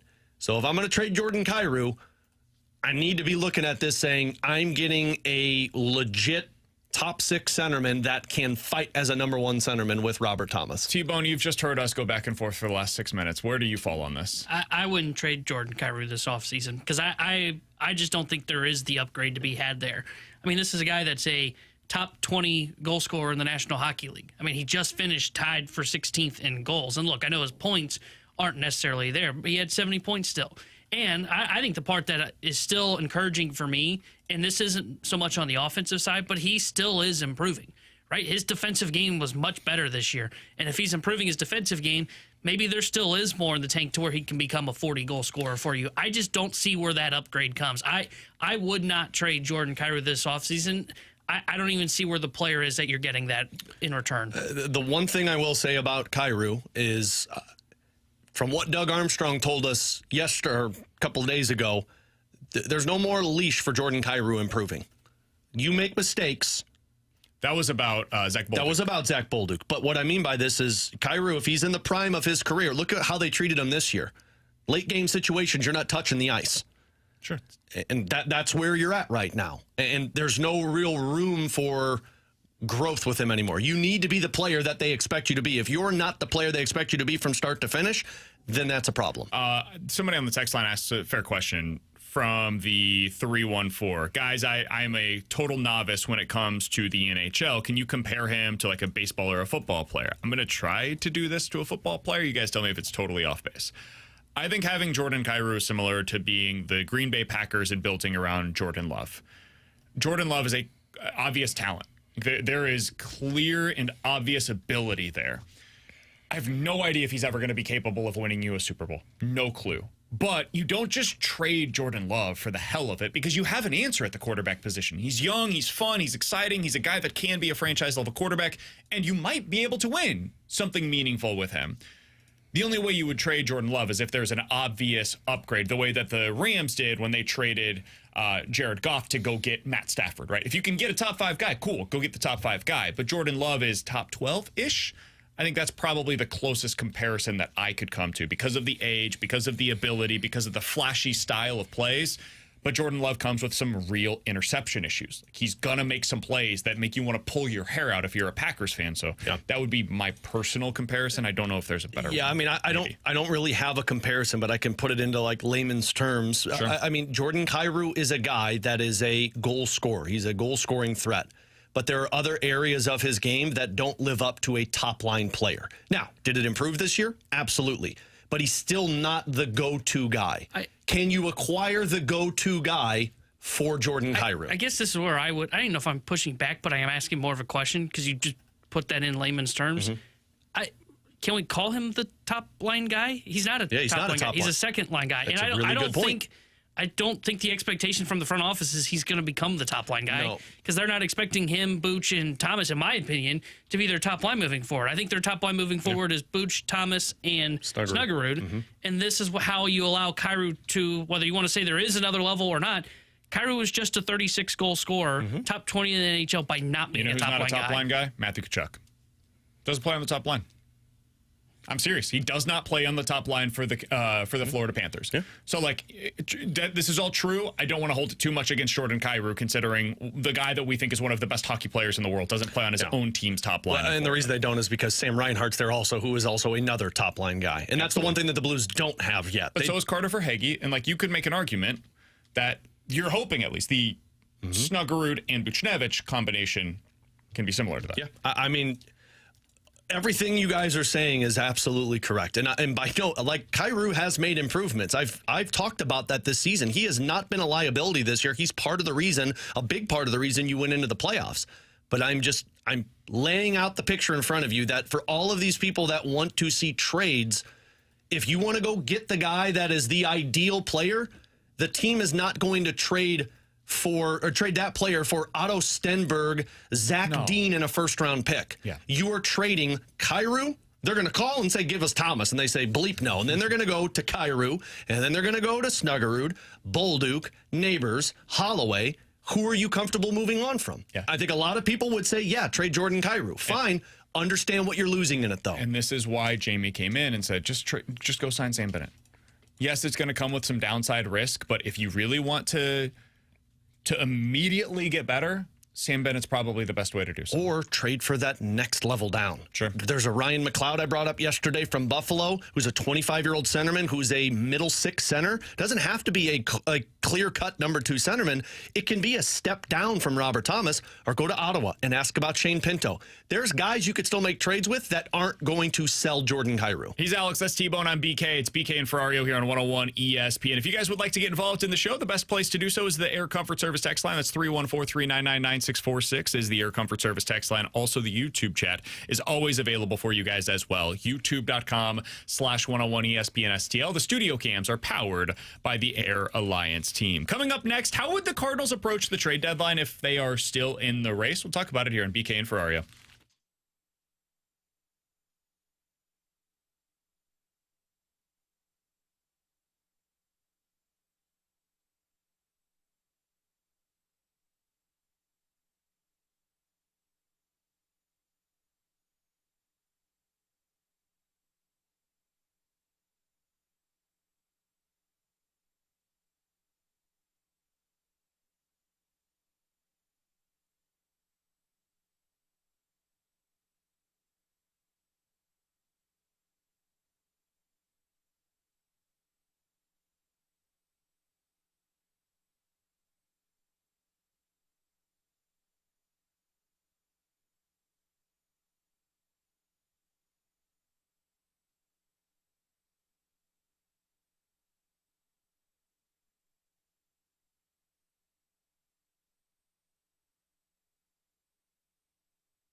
So how would the Cardinals approach the deadline this year if they're right in it? This was basically the situation that they found themselves in a year ago. They were right in it, and they didn't know if they were actually going to be involved in any kind of like a playoff push, and they didn't know how much to really believe in that roster. So they did something where they really traded for 2025 more than they did for 2024. They knew they were going to need another starter going into this past offseason. Eric Fetty was available. He's $7 million. Cool. We'll go get Eric Fetty and then a right-handed bat and Tommy Pham, who they ended up like 2 weeks later deciding, this isn't going well. We'll go ahead and let you go test it out somewhere else. So they technically added at the deadline last year. But it was more for 2025 than it was for 2024. Alex, I read this piece on MLB.com earlier today. A bunch of executives were polled by one of my favorite writers, Mark Feinsand, on who is most likely to be dealt at this year's trade deadline. Number one with a bullet was Sandy Alcantara. Marlins starter. He's been really good so far this year. The Marlins stink. He's nearing the end of his contract. Makes all the sense in the world to trade him. Luis Robert is healthy, stealing bases like a madman, and he was second on this list. Third on the list was a tie, 1 vote apiece, Nolan Arenado, Framber Valdez. This brings us back to the question. Alex, if the Cardinals are in it at the deadline, and I'm talking plus or minus like 3 games of a wild card spot or the division, what do you think they would do? How would they approach that? Dude, this is an impossible question because I don't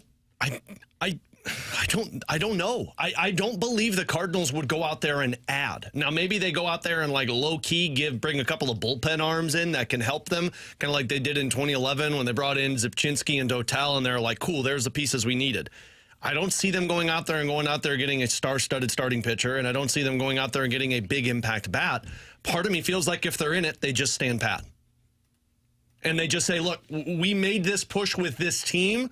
Leave the team as is, kind of like what the Blues did, where they were like, hey, if they're going to get in, they're going to get in with this group. They're going to have to go on a run. I kind of feel like the Cardinals would do that and add a couple of pieces to the bullpen to give them some support. T-Bone, how do you feel like they would approach it? I think they would probably I think they would do one of two things. I don't think they would stand pat. I think that would be the worst case scenario. I think they either sell Helsley, they sell Maton. They try and see if there's value for a Matz, Fetty, those kind of guys on the market, the pending free agents. I don't think they'd give up anybody that's got control. Or I think they would do what Heim did a lot in Boston, because he got kind of caught in the same spot, I think twice in his time in Boston, which is, okay, we've got a piece that's too valuable for us not to move on from, so we'll trade Ryan Helsley. If Maton's pitching well, he's got such a great contract, there will be significant value to him potentially in the market. We'll trade him, but then we'll go out and we'll add something to the roster. Maybe we'll go out and add maybe a cost control starter if we can find one. I think that's probably what they would do if there is any version of buying for the Cardinals in their plans. Helsley and Maton, though, there's no reason to buy. Yeah. Well, I think there was not a lot of reasons for Heim to buy when he was in Boston, and he still did it. Kinda. I don't think they're going to buy solely. I feel like that was different, though. They traded Christian Vasquez. Like they traded a defense-first catcher. You're talking about basically blowing up the bullpen, which, if they're in it, I have to imagine, and it is a large reason as to why they are in it. If you're doing that with Helsley and or Maton, I don't think you can buy at this year's deadline. Yeah, we're a couple of months away from this. Like, this is a conversation that will continue to have to be had if they continue winning the way that they have been lately, but I think they probably just sell no matter what. Is that crazy? Like, you remember a few years ago when the Brewers did this and they were in the situation with Hader that you are in now with Ryan Helsley, although I think Hader had 1 more year left on his deal, if I'm not mistaken at that time. I can't remember the specifics on it, but I think they're just going to sell no matter what. And I think the guys they're selling are the ones that T-Bone mentioned. And part of me feels like that they're going to look at this as, no, this is the opportunity to kind of pull everyone back into the Cardinals. Let's stand pat. And then you go into the offseason with the QO offer of a Ryan Helsley and say, hey, we're going to get a draft pick for him, and that's good for us. And then if you're in it to the point where you're saying you're a couple of games out of first place, you're asking me what the Cardinals are going to do. And I personally think the Cardinals are going to be like, man, it has been such a rough few years. Let's see if this is what pulls our fan base back in, and let's just let this team run. Because really, the guys that you're not trading away are Helsley and Fetty. Is that it? If you end up not moving anybody, I mean, you could talk about Sonny Gray at the deadline. You could talk about Wilson Contreras, Nolan Arenado. But those are you big also trades. have more term on those deals. And those could be carried over into the offseason where you're not really. It's really Maton, Helsley, and Eric Fetty are the three pending free agents that would have real value. And honestly, if you're the Cardinals and you're in it, and Fetty's been okay, and your guys in the minors have been doing well, then maybe you look at that as like a sell, but you still have the addition by subtraction. I just if I'm the Cardinals, I'm going to be looking at this as like, hey, we're here. Let's just let these guys continue to run. Yeah, I just don't think you can stick with those guys, especially because there's so much value on them. I mean, you're right to the point of Chaim Bloom. Sure, they were just trading Christian Vasquez. They had a weird deadline of kind of buying, but their pieces they bought were like Pham and Eric Hosmer for that deadline. Yeah, they didn't really make moves that made significant upgrades. And they traded away the slugger Tommy Edman either as to what they were trying to do at that point either. But anyways, it worked out. I look at what they are looking at, and they have too many good assets just to hold pat in Ryan Helsley, Phil Maton, if they are in a spot where is it 50-50. To me, this is the year if it's 50-50. You said you're going youth movement. If it's 50-50, you got to lean towards sell and just continue to bring in assets. I don't think they're in the spot where the Blues were. So this is what I was going to get to. This is why I find it to be so interesting. The Blues were basically in the same position at the deadline, but it was with Braden Shin. Yeah. And the difference is Shin still has term. This offseason, we could have the exact same conversation. I'm not sure that we will, but we could have the exact same conversations with Shin that we did at last year's deadline. That's more Sonny Gray, Wilson Contreras, those situations that we just brought up. The Blues didn't have anybody. Their equivalent was Ryan Suter and Radek Faksa to what you have with Fetty and Helsley and Maton. And those are very different assets to be able to deal. They've only got one piece that is really significant, would get you a huge haul. And that's not saying Maton won't give you something good. Fetty may not give you something good. But the closest comp I can come up with is when the Blues kind of started to turn things back around that year they traded O'Reilly and Tarasenko. Because Helsley's one of those guys. Yep. He's probably O'Reilly because I don't think O'Reilly had trade protection, if I remember correctly. No. And Tarasenko did, so that one, but they still got a pretty good return in that one. But that's why I mentioned Ryan O'Reilly. That's the equivalent. He is one of the best players that will be on the market, will get you a significant return, and you can trade him and his contract to all 29 teams in baseball. The teams that are in it, every team in baseball that's in it will be able to afford a Ryan Helsley. It's similar to Flyers center that got traded last year Lawton? Lawton, where every team needs a center around the deadline, right? How many teams do we talk about?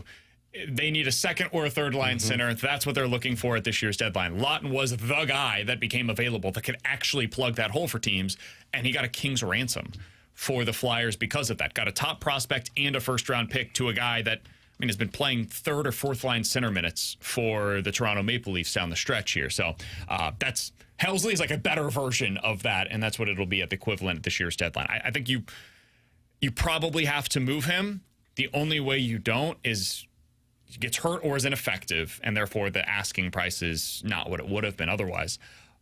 Or you just feel like, for whatever reason, the offers aren't there, and you would be better off just taking the comp pick for him via the qualifying offer in the offseason. And I'd be pretty shocked if they don't get anything that matches the value of that. This is why I wish we were able to talk with Chaim Bloom, because I'd love to know what his mindset is. No, I know, but I'd love to just kind of know what his picture is of what he wants to do with the team. And I know he wouldn't tell us, but... Coming up in 15 minutes, Alex has a junk drawer story for us today. But next, did the Colorado Avalanche just have their Randy Arozarena deal?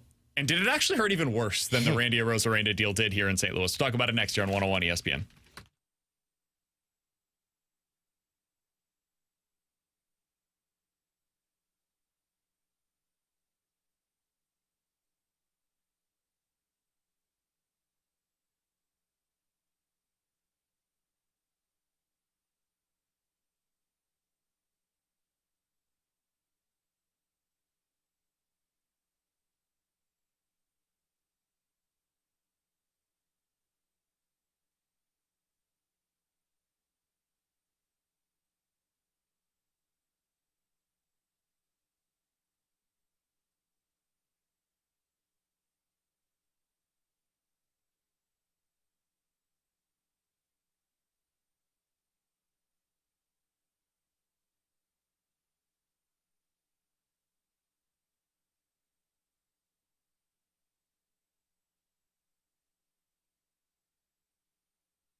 Tanner Hendrickson here with a Sports Center update driven by Johnny Londoff Chevrolet and Johnny Londoff Autoplex. Cardinals beat the Pirates yesterday 5-0 as they complete the 3-game sweep of the Buccos. They are off today before they start a 9-game road trip as they visit the Washington Nationals tomorrow night. 5:45 will be first pitch. Eric Fedde will be on the mound for St. Louis. And following that series against the Pittsburgh Pirates announced today that they have fired their manager, Derek Shelton. The Sports Update is driven by Johnny Londoff Chevrolet and Johnny Londoff Autoplex. See Londoff.com. Chevy, together we drive. Are you kidding me?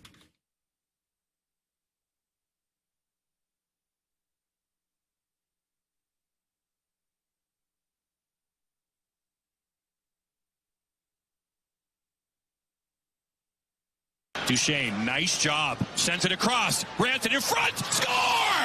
Rantanen again! It's a hat trick in Winnipeg. Hintz was right in front, but it's Rantanen who remains scorching hot. That man is out of his mind.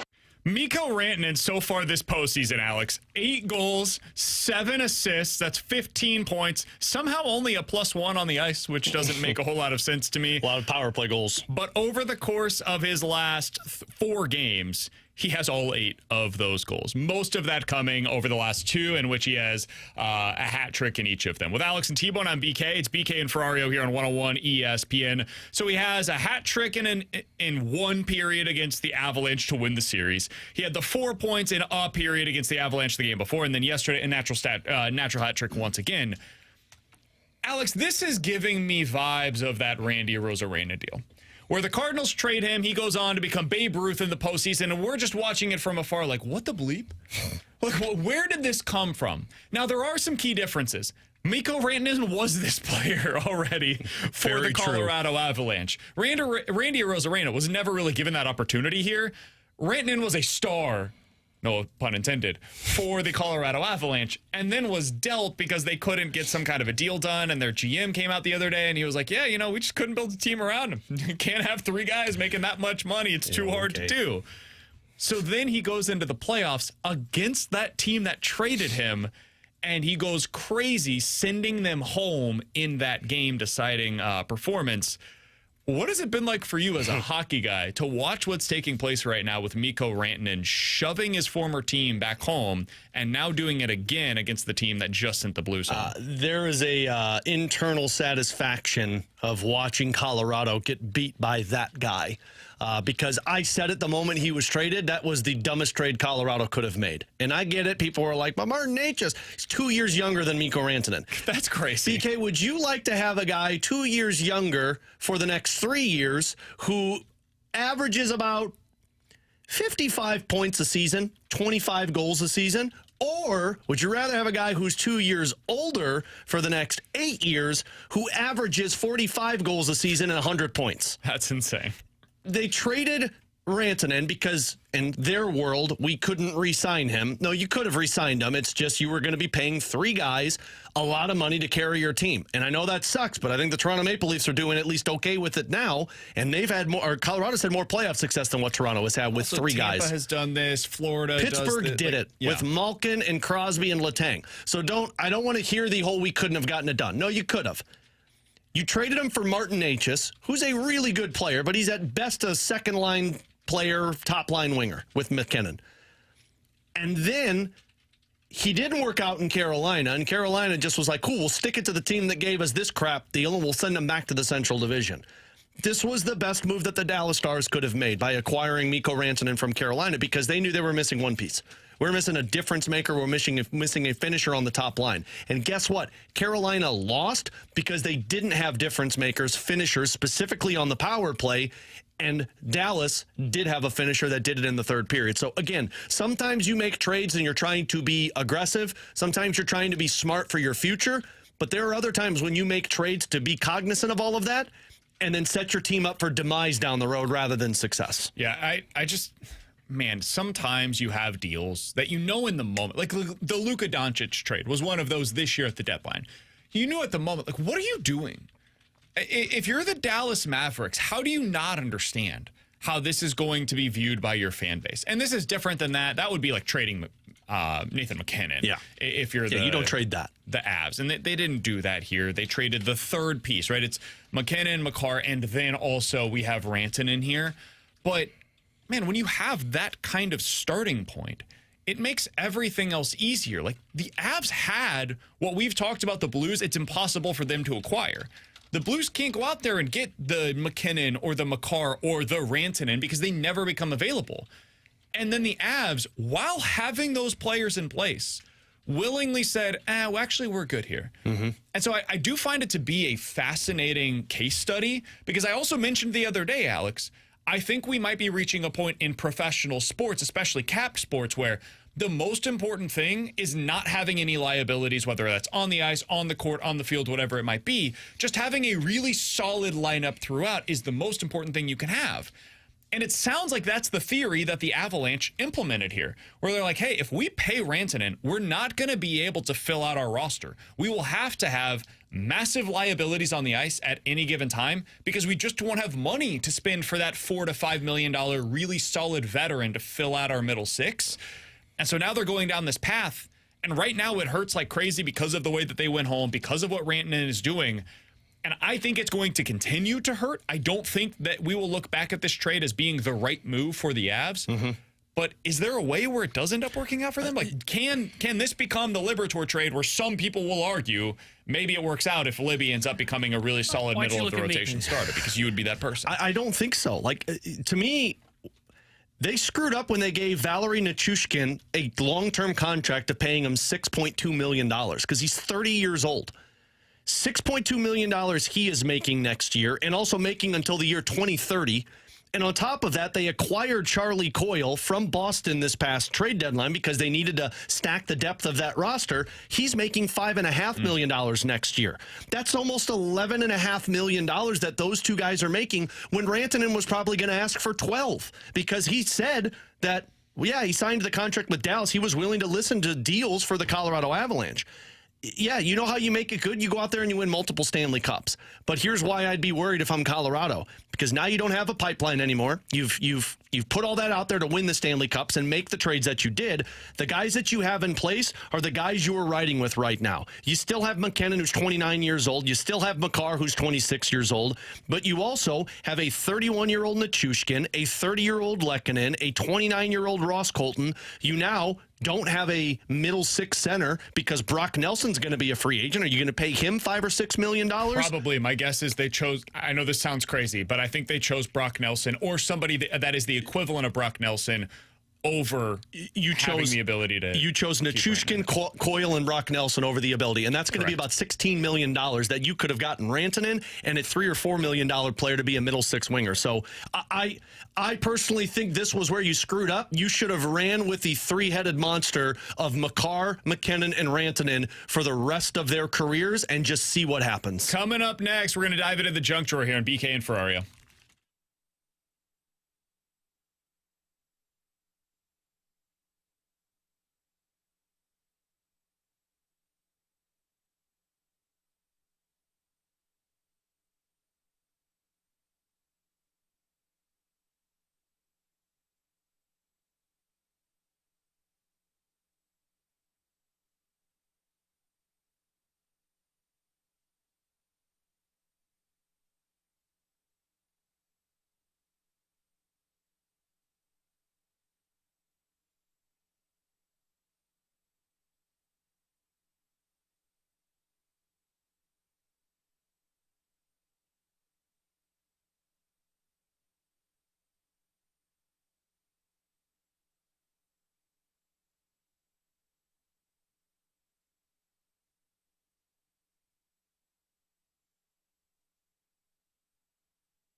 Alongside Alex and T-Bone on BK. By the way, just a quick thing to pass along. The new Pope has been named. He's from Chicago.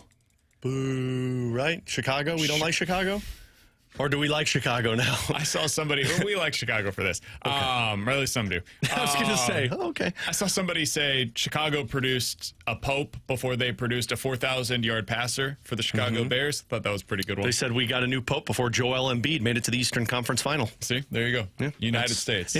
America, am I right, ladies and gentlemen? All right, Alex, what do you got for us today in the junk drawer? So, BK, you're experiencing this. T-Bone, you're not because you're a child, but you've gone through these stages of cooking food for your kids, and if they like it, if they don't like it, and then you have to adapt.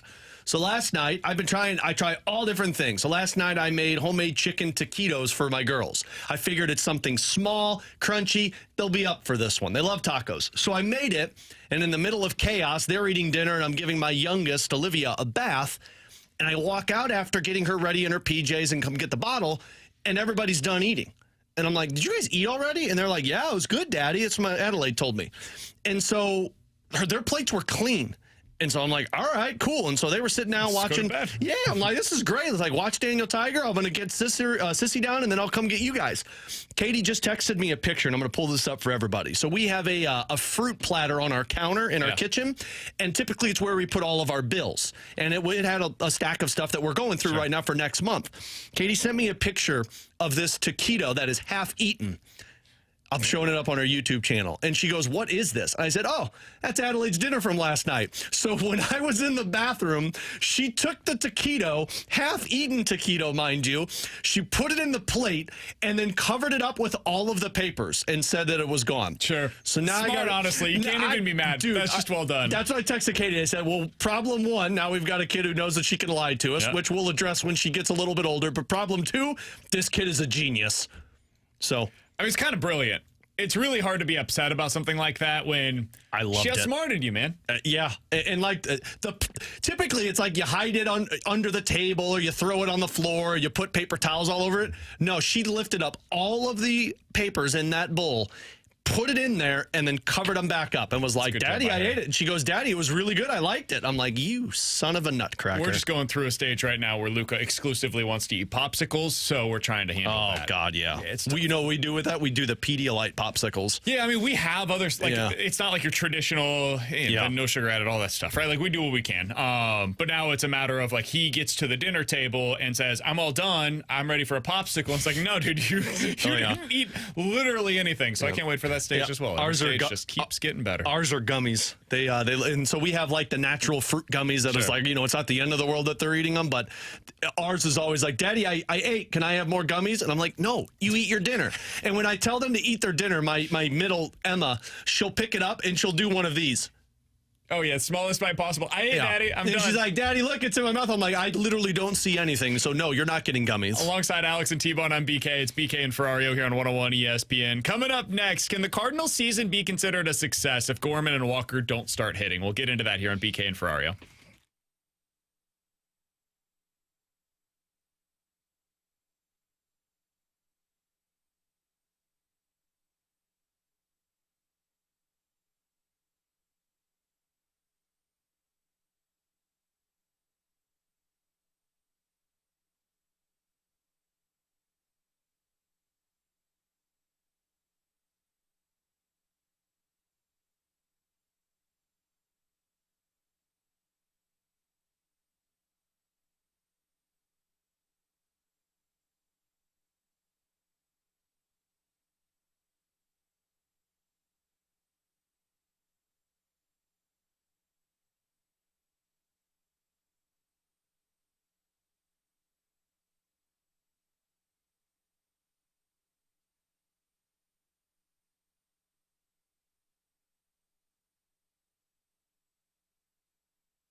Alongside Alex and T-Bone on BK, it's BK and Ferrario here on 101 ESPN. So, can this season be a success for the Cardinals if Jordan Walker and Nolan Gorman don't start hitting?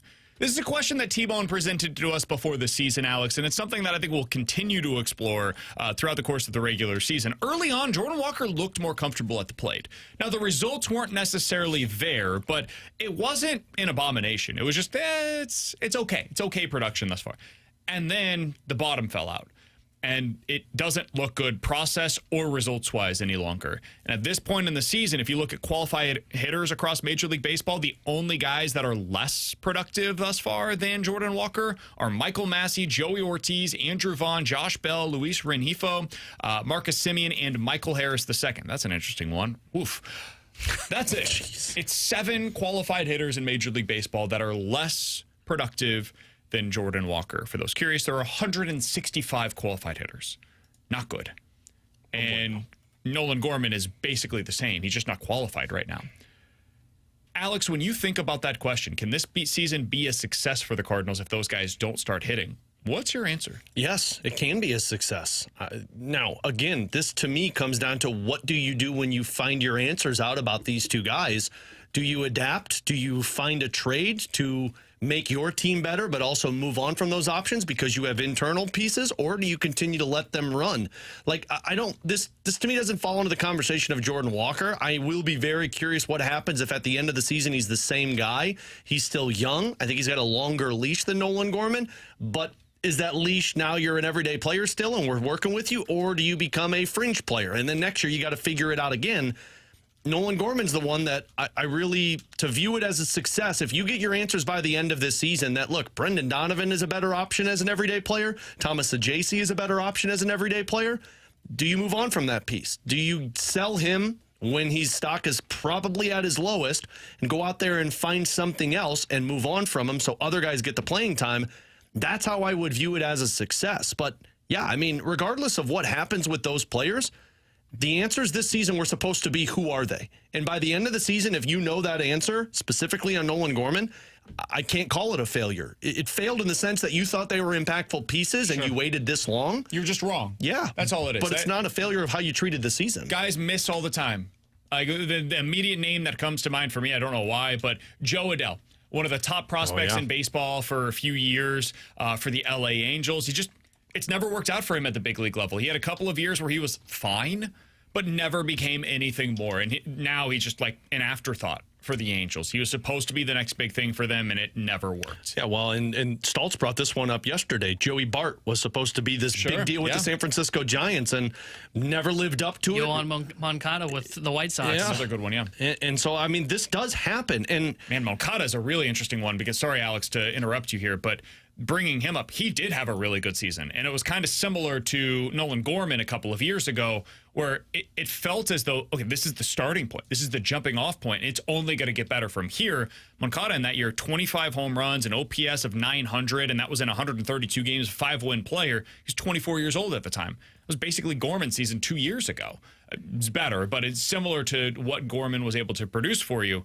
And then he never replicated that year ever again at any point in his career. Yeah. And this, no, you're fine. This is why, like, sometimes guys just don't pan out to be the player that they need to be in one organization because the hype is there, the expectations are there, and that player can't live up to it. Now, Joey Bart, I heard Stoltz talking about yesterday, like, he's turned out to be a pretty good player for Pittsburgh. He's not the franchise difference maker that the San Francisco Giants thought they had, but sometimes guys just don't live up to those expectations. But again, the goal this season was not to make the playoffs. The goal this season was not to be a World Series contender. The goal this season was to have answers on the guys that you've been doing this whirl around with for the last however many years. And if Walker and Gorman at the end of the season have played 150 games and they have not hit, cool. Success because you figured it out. Yeah, I agree that when you look at it just from this season's perspective of, hey, what if Walker and Gorman don't hit? Forget about what the results for the Cardinals are. At least you have answers. And that's what is most important, especially as you start this pivot towards the Chaim Bloom era. But I think when you take a look at this as what this means for the Cardinals in the long run and it's not so much the Gorman, because if Gorman doesn't work, Gorman ends up being a guy that is probably just out of the organization. You pull off the Tyler O'Neill trade potentially, and you say, you know what, let's throw some darts at a board here and see if we hit on something that we get in return, because you can replace him internally with Thomas Ajayci or J.J. Weatherholt in like 2 years. Where it becomes very hard for the Cardinals and where the part of the build fails is if those guys don't hit, and more specifically Jordan Walker doesn't hit, it means this version of the build has potentially failed, because I think you don't give up on Walker by trading him. What happens is you have to kind of redefine his role going into 2026 and then see if you redefine it to, okay, maybe he becomes a platoon guy, hits for better average against lefties. Maybe we start out there and then maybe we see if he can develop as he gets older. Like Moncada didn't hit his stride that year. You're talking about till he was 25. Okay, maybe we just play this slowly, see if he ends up becoming that guy. But the problem, and this is where I say it makes this build difficult, was that was supposed to be the internal star, the guy that was supposed to be the one that you developed internally, a superstar, not a superstar, but a star that could be cost controlled. Let me ask this a follow-up question on that. When you talk about what Walker was supposed to be, what do you mean by that? What kind of a hitter he was supposed to be, basically? What he was going to I think the type of player your expectation was, because your expectation was he was going to be a top 4, top 5 hitter for you in the lineup that could hit for average, hit for power, get on base, and really a toolsy player, right? Guy that could steal maybe 10 to 15 bags, plays good defense, which he's doing this year, and be just a bat that feels like an impact bat. Are we sure they don't have that in Ivan Herrera? Well, I mean, that's why I asked the follow-up question, because I'm with you. Coming into the season, I thought that was the fear. If you don't have Gorman, well, where's that pop coming from elsewhere? I still think that's a legitimate question, but at least you can find those guys. Dude, 30 home run hitters that strike out a ton, they're a dime a dozen on the market every offseason. You can go find Jock Peterson this offseason or somebody similar to him, pay him $15 million, boom, 1 year deal, you're good to go. You got it. Walker's production, I thought, would actually be harder to replace, because it's really difficult to find 270-plus hitters that get on base, that can hit for power, have a little bit of speed on the base path, just all-around offensive producers that could be like 2, 3, or 5-hole hitters for you. But they might have done it in Ivan Herrera. We'll see. It's an incredibly small sample size, but he was that last year, and it appeared that he was about to be it again this season. Why can't Ivan Herrera just be the guy that they thought Jordan Walker was going to be offensively? Well, and to continue that, I mean, Alec Burleson, the reason they're giving him a little bit of runway is because maybe he can do what Nolan Gorman was expected to do. Not to be the 40-plus home run hitter, but can Burleson provide you the pop from the left side that Nolan Gorman? And that's how teams, in my opinion, have success. They're able to adapt on the fly. Like if Walker and Gorman don't become these guys, well, what if Herrera and Burleson are these guys? And you found Victor Scott and you have found Mason Wynn. That's how you continue to stay competitive, by putting guys in situations and have success over other guys that haven't been able to. Yeah, I guess it is possible that Herrera could become that guy. When I'm thinking about what Herrera is going to be, I don't know if he projects to be the 100% version of what I thought Walker was going to be. Now, that's fair to bring up of, okay, well, if he's 80%, you can find that 20% from somewhere else, right? Maybe you just make marginal improvements somewhere else on the roster to get there. So I just find it interesting of what that pivot is. And I think what makes it a little bit harder for Herrera, and maybe you disagree with this, is he feels positionless, and I don't know what they're going to do with him. And he might be a DH. I think that's the case, but they seem reluctant to kind of view the DH there's no position. reason to do that with Herrera just yet either. Like, there's no reason that you need to just pigeonhole him into DH. He might be a DH long term, but right now, hey man, if he can be a catcher, that's ideal. Sure. I mean, they're going to take it cautiously, it sounds like, where he's going to be kind of DH, but that feels more injury related coming back from the knee. But that's where I just have a tough time figuring out where some of these pieces go, because you mentioned Burleson. Sure, he might be, the 70% of what they thought Gorman was going to be, because I don't think he'll ever have the power Gorman had. But again, like, where's he playing? Now, that's another guy that's a DH bat. Maybe it's first base ultimately when Contreras' contract comes up. I just find that ideally, though, yes, I agree, Herrera can't potentially be that. The reason they were viewing Walker as that guy that was building was he's got the position, he's 5-tool player, and you're seeing that Herrera, though I love the bat, is not a 5-tool player. He's missing one of the tools, which is his defense. I think that's right. I think as I look at the way that this lineup could stack up in a couple of years, though, I think they can get by, man. I think they can find a way to make this thing work. So, like, the lineup that I just put together, this is totally on a whim. Take it or leave it. But Nootbaar in left is your leadoff hitter. Herrera at DH. Weatherholt is your second baseman in this scenario. Contreras, you could throw Burleson in here, but I think Contreras is probably more likely as your first baseman. Donovan in right. Sajasi is your third baseman. Catcher is one of the 17 that they have coming through the system right now. Whoever you decide to go with. Shortstop wins. Center field Scott. I think you still have the players to make this thing work, man. Mm-hmm. That doesn't include Arenado, obviously. That didn't include Walker. That didn't include Gorman in this scenario. It didn't include Burleson in the starting lineup there. Maybe he becomes a trade chip for you. Maybe he's a bench bat / a platoon option for you. I think they can make it work. And I didn't feel that way coming into the season. But because of the returns that you've been getting early on this season from Nootbaar, from Herrera, against small sample size there, even a higher ceiling potentially to Brendan Donovan than we had previously seen, and then just the steps that we've already seen taken from Mason Wynn and Victor Scott, who had one of the best plays that I've ever seen yesterday. I'm going to be thinking about that for the next week at least. Jeez, I think they can make this thing I'm work. really glad I'm off tomorrow. I can't. You're going to be hearing about this for the next month. No. I went down a rabbit hole We know, man. of instances where the Cardinals had a runner on first base, just first, nobody else was on, and that player scored on a single. It doesn't happen that often, man. Yeah, well, just does not happen. What people aren't seeing is during commercial breaks, he's like bookmarking all of these videos of it happening so he can use it later. If I can find them, I'm posting them on Twitter because people need to see this. Victor Scott did it yesterday. Posting that filth all over Twitter. Mason Wynn did it twice last year. One of them was really just a blown play defensively. If they had a glove on it, it would have been ruled an error. But anyways, the other one from Mason Wynn last year, though, was really impressive. Nolan Arenado did this back in 2023 against the Tampa Bay Rays. All I need to know. That's ridiculous. 2016, Aledmus Diaz did it twice. I can't find the videos on those, though. It's really bothering me. Brian Jordan did it in 1996 and 1998. Pedro Guerrero back in 1990. And then George Hendrick did it in 1982. Don't we have more Blues to get into? Coming up next, 314-399-9646 is the Air Comfort Service text line. To get involved in the show, we will do a game of Believe It or Not. And by the way, I've got this question to ask you before we go to break. I would be curious the answer for the text line as well. 314-399-9646 is the Air Comfort Service text line. What's your favorite play in sports? Because mine might be a runner on first scoring on a single. Do you have something else that, like, if that's my hand in a game of poker, what is your hand that you think beats that? We'll get to that, Believe It or Not, next year on 101 ESPN.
Believe it or not, I'm walking on air. I never thought I could feel so free.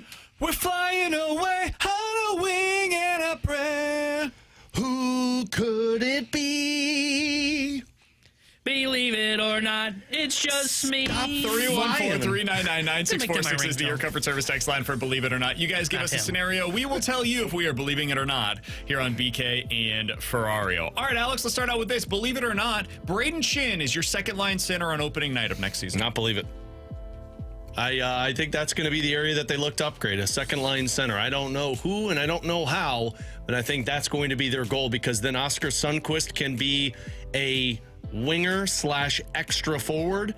I'm in the same line of thinking as Joe Vitale. Radek Faksa is going to be back with this team, and they're gonna bring somebody in to play that spot. So I'm gonna believe it. Not believe it. Sorry. I'm not gonna believe it either.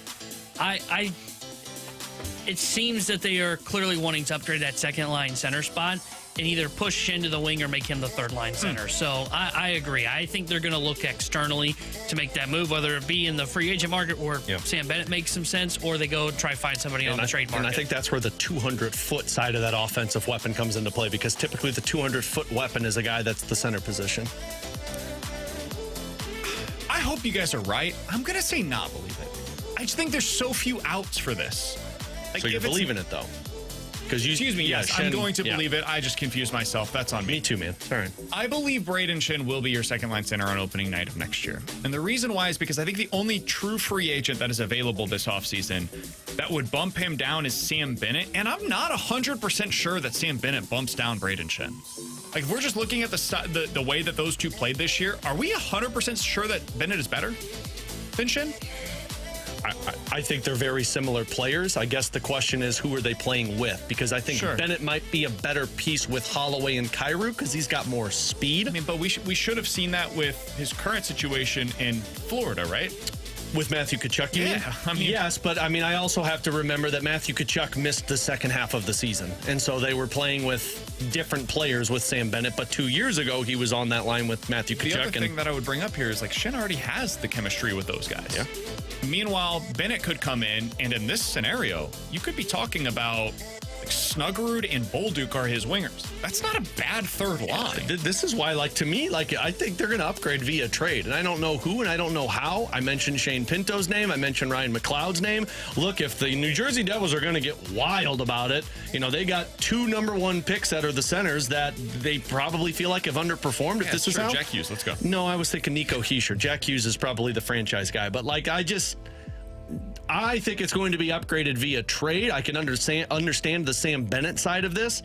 I think the better option, though, is to look at the trade market. I think that it's very much in play that Shin is your best option as a second line center, and that doesn't mean they get worse this offseason or that they don't get better. They could significantly improve with that third line center and having Dylan Holloway into the lineup again while having a full season of Jimmy Snuggerud. You add those 3 pieces for the longevity of the next year, dude, that offense could look really good if you didn't have to trade significant assets to get it. And potentially Dalibor Dvorsky, too, if he's going to be some winger for you midway through the season. But, I mean, again, it's not a bad thing to get a really good third-line center because, to me, and no disrespect to Sonny, we love him, that's an upgrade over Oskar Sundqvist. Guys, believe it or not, Jimmy Snuggerud scores more goals than Zach Bolduc.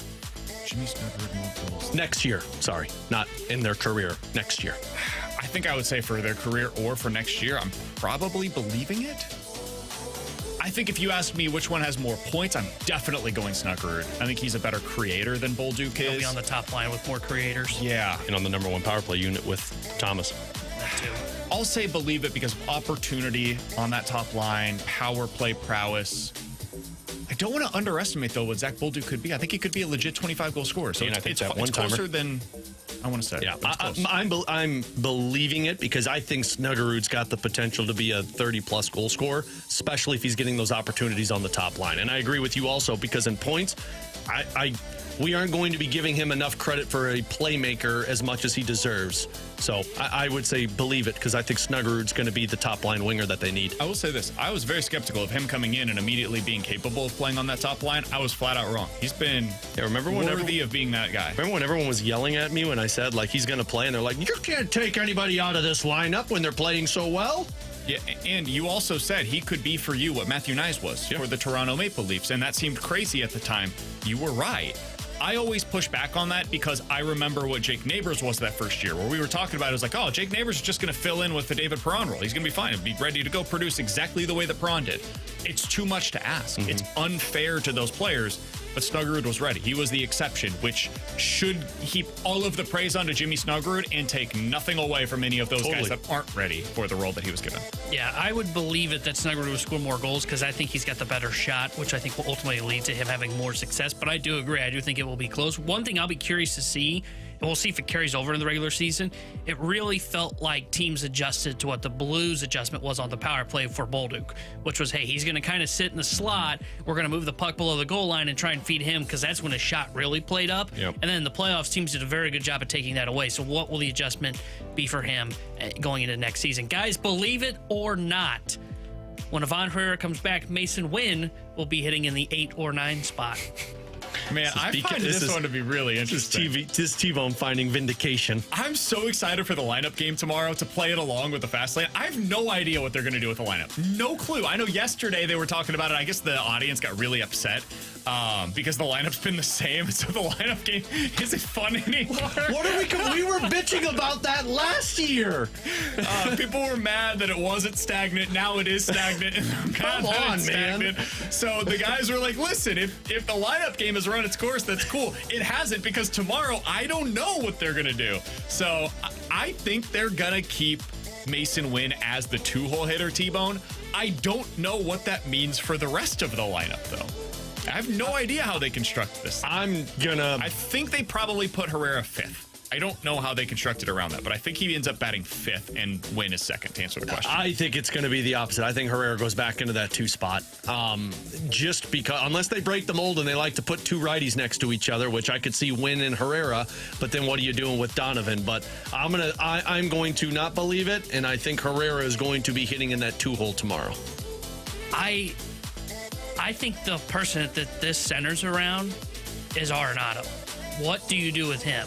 Because if you're going to just continue to hit him in the 4 spot, and he's had a good year. I wouldn't say he's gotten back to what he was a couple of years ago, but he's been fine. He's not a cleanup hitter anymore in this point in his career. And you can kind of make this work if you're willing to put him in the 6th spot, which they did 13 times last year.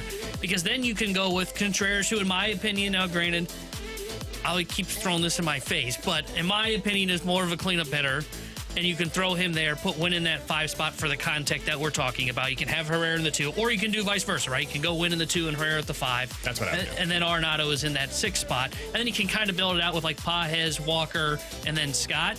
But if you're not willing to move Arenado from the cleanup spot, now I've got 3 guys for 2 and 5, and I don't know where you end up putting that other guy, the odd man out. Do you hit him 6? That feels a little low for one of them. So the other thing that you could potentially do here, T-Bone, you create that right-handed lane there. I don't know if this is something they would be interested in doing, to be totally honest, but you could almost bait them into a right-handed reliever, and if you have, I don't know, because you're not going to pinch hit for Ivan Herrera. Never mind. The other thing, real quick, I was going to say you bait them into that. kind of started to abandon. Well, I don't want to say abandon, but he has gone recently with a couple of games where they load up the top 3 with a left-handed lane, and then he still doesn't pinch hit. Right? Sure. I thought that was the whole point of, we'll bait you. We're going to go lefty against Burley. And he goes, ha, we have a Luke and Baker. And now Baker's gone. They've been going with no, we'll just let you have the better matchup. Fun. Enjoy it. 314-399-9646 is the Air Comfort Service text line for Believe It or Not. All right, guys, believe it or not, by this time next year, the Cardinals will have their middle infield of Mason Wynn and Brendan Donovan extended. I think Donovan is a legit extension candidate at some point between now and the start of next season. I'm not believing it because I don't think Heimblum's going to be handing out extensions in his first year. 2 years from now, I can maybe see it, but not next year. I think Donovan's the guy you reward, especially if he keeps this up. Like, not a 330 average is crazy, but if he's close to a 300 hitter this year with a little bit of pop, he's already at 10 doubles on the season. My God, what a ridiculous season this is. That bionic arm. Has anybody checked it? How awesome would it be at the end of season presser? I was like, my final move as Pobo is I'm taking credit for this Donovan extension. I'm going to make good for all of my extensions. I wonder if they do that. I wonder if he does don't end do up that. extending Brendan Donovan in season this year. No, don't do that. But yeah, I don't think they'll have Mason Wynn locked up this time next year. Yeah, I'm not going to believe this. And Heim's typically been open to contract extension because if I'm not mistaken, he extended Bayo in Boston. Just not Mookie Betts. Scott Bale? Rafael Devers. But he did get the Devers deal done. Yes. But yeah, no, not Mookie. But That wasn't Devers on is- him. Devers is pretty good. Because remember, with Devers, he was promised he was going to be the third Yeah, baseman no, when look, he signed his extension. Heim, a piece of advice: let's not promise anybody any role when we sign a contract extension next. Might come back to bite us in the butt. Can I get one more for you guys here? Sure. From the text line, As long as it's not about scoring from first on a single. Text line for Believe It or Not. From the 314, guys, believe it or not, the Winnipeg Jets will get swept by the Dallas Stars. I'm not going to believe that. They're not going to get swept. They will lose in 5. I think they'll win this next one, even up the series, and then I think Dallas goes on to win the next 3. Yeah, I'm not believing this either. I don't think they're getting swept. They looked outmatched last night, though. I mean, they were outshot in the first period. In the first 10 minutes, I think it was 10-1. Yeah, I can see them losing in either 5 or 6. I don't think they're getting swept, though. I don't see that in the range of outcomes. Hellebuck also looked broken once again last night. You're They welcome, only gave Dallas. up 3 goals. They were all to Mikko Rantanen, so could have been worse. Yeah, all to Mikko Rantanen in one period.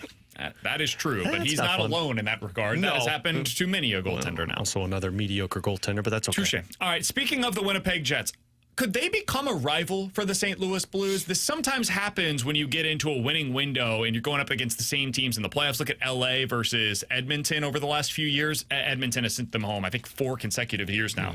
Could the Winnipeg Jets become a rival for the Blues? And is Scott Arniel potentially going to be the villain of that rivalry? We'll talk about that, talk a little bit more about the Blues next year on BK and Ferrario.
Tanner Hendrickson here with a Sports Center update brought to you by Saliga Heating and Cooling. Cardinals beat the Pirates yesterday 5-0 as they complete the 3-game sweep. They are off today, and then they start a 9-game road trip tomorrow as they visit the Washington Nationals over the weekend. 5:45 will be first pitch tomorrow night for the Cardinals. Eric Fetty will be on the mound for St. Louis, and following the Cardinals sweep of the Pittsburgh Pirates, the Pirates announced today that they have fired their manager, Derek Shelton. The Sports Update is brought to you by Saliga Heating and Cooling, a Daikin heating and air conditioning dealer.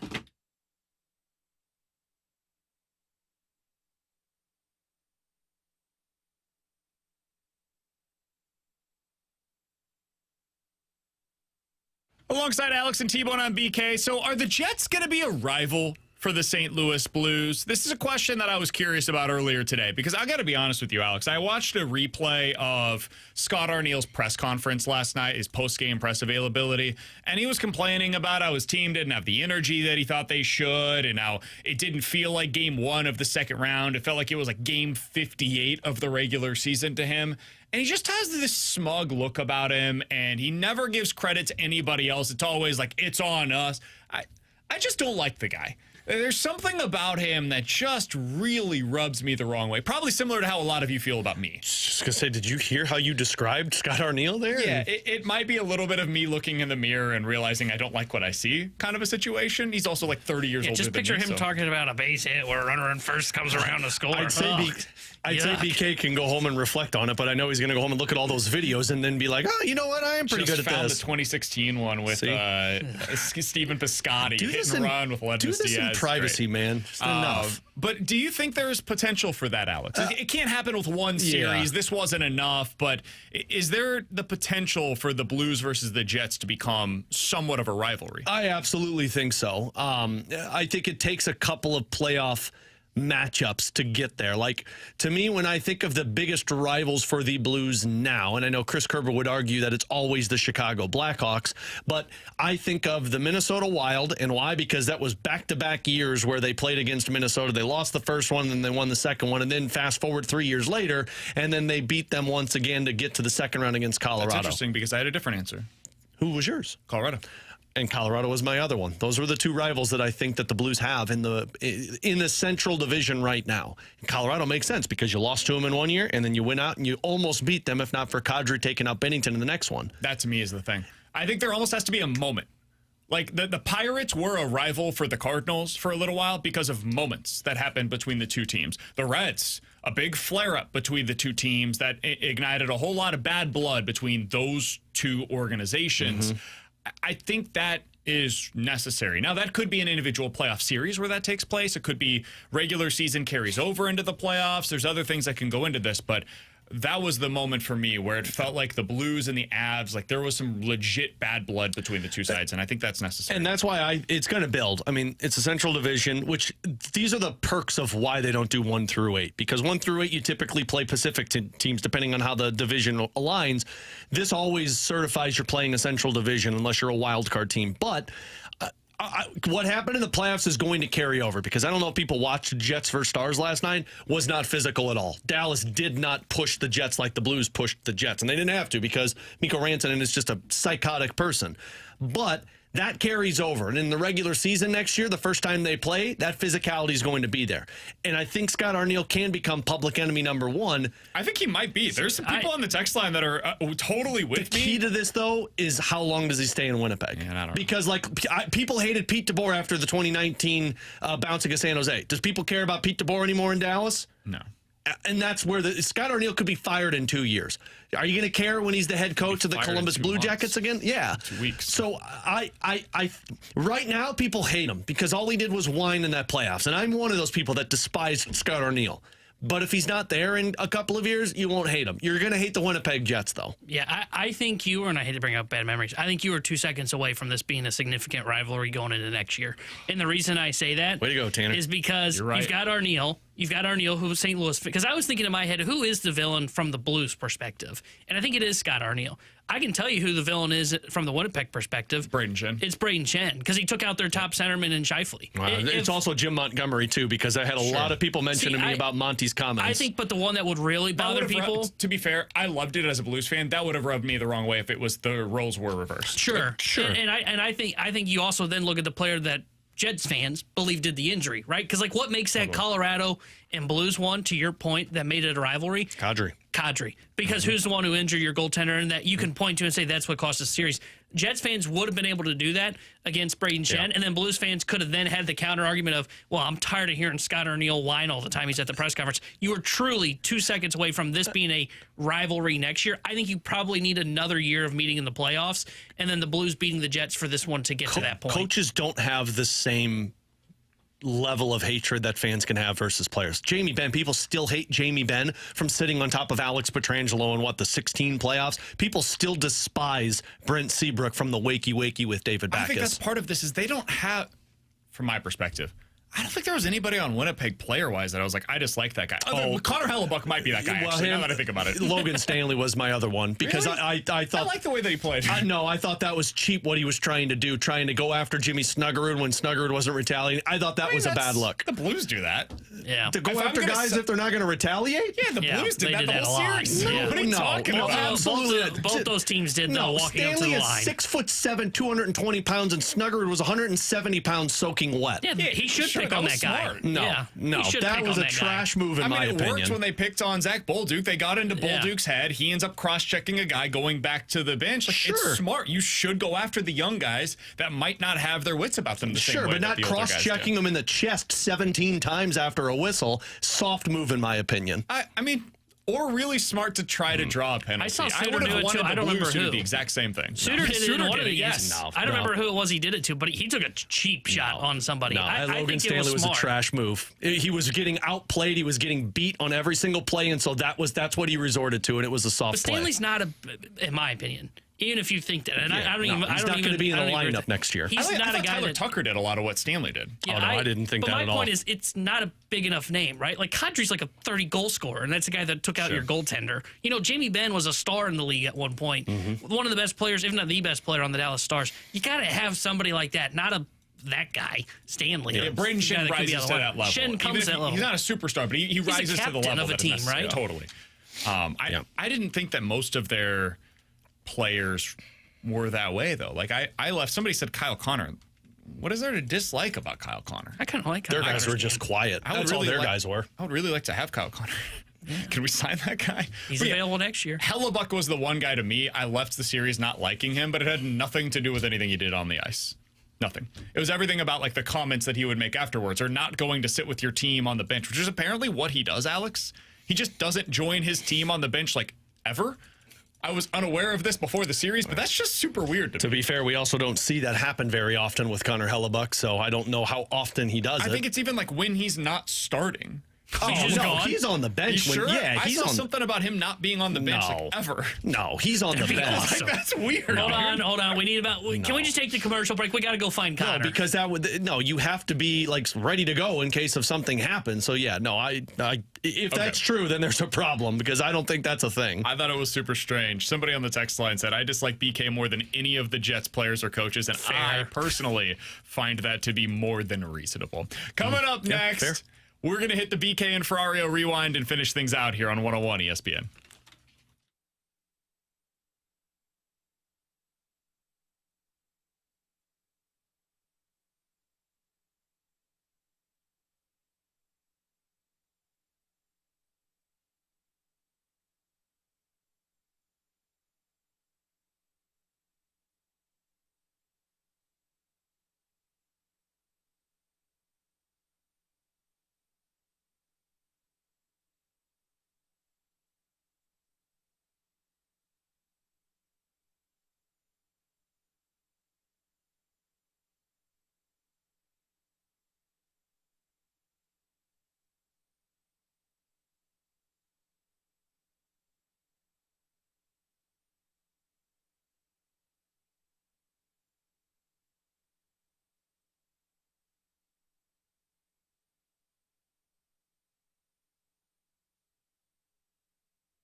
Hey, if you missed anything from today's show, be sure to check it out on the podcast page, 101ESPN.com, and the free 101 ESPN app is where you go to find it. It's all presented by Schaefer Door Company. That 101 ESPN app is sponsored by Dobbs Tire and Auto Centers. It is free to download, super easy to use. Let's bring that conversation that we were just having off air onto the air, Alex. At this time of the year, typically the Cardinals are the number one story in town, and there is no close second. And that is only changed when the Blues are going on a crazy run in the playoffs. What do you guys think is the biggest story in town right now? Because T-Bone just mentioned he thinks that the Blues storylines are starting to dwindle a little bit. Right now, the loss has kind of taken its toll. We had a little bit of the big picture conversation over the last couple of days. This is natural. This is not a statement about St. Louis. It's just how You're 2 days removed. How conversation happens with sports nowadays. It moves very quickly. 2 days removed from the end of season pressers. Absolutely.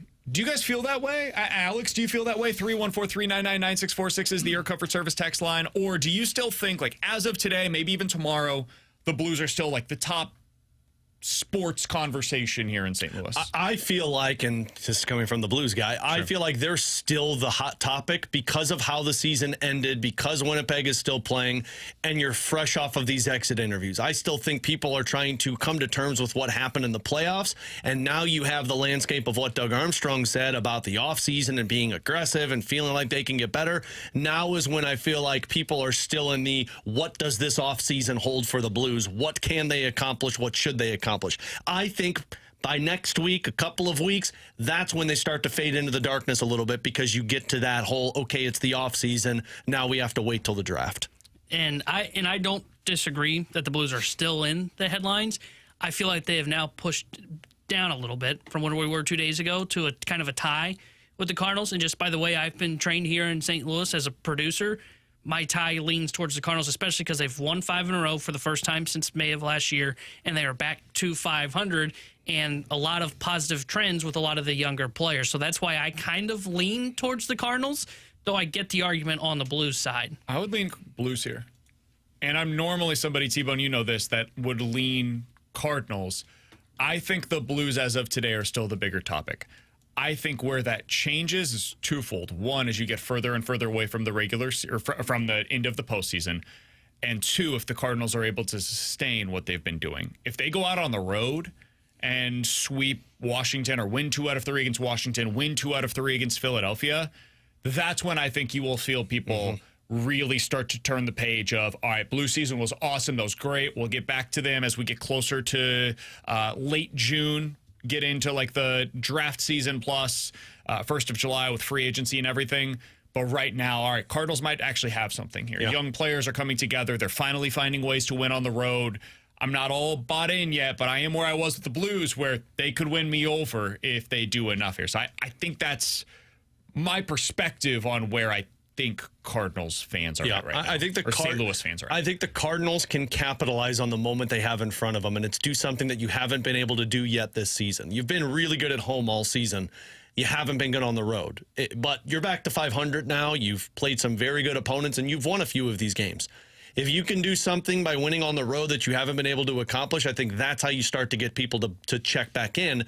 But not saying that the Blues would still be at the top of mind, because this is just the offseason. This is where the Cardinals dominate because there's nothing going on. Sure. If you fail on this road trip and you go back to being 5 games under 500 after these 9 games, that's where it does feel like it's still kind of one-to-one to where it's like, hey, Blues have a potential exciting offseason. The Cardinals are doing what Cardinals expected to do.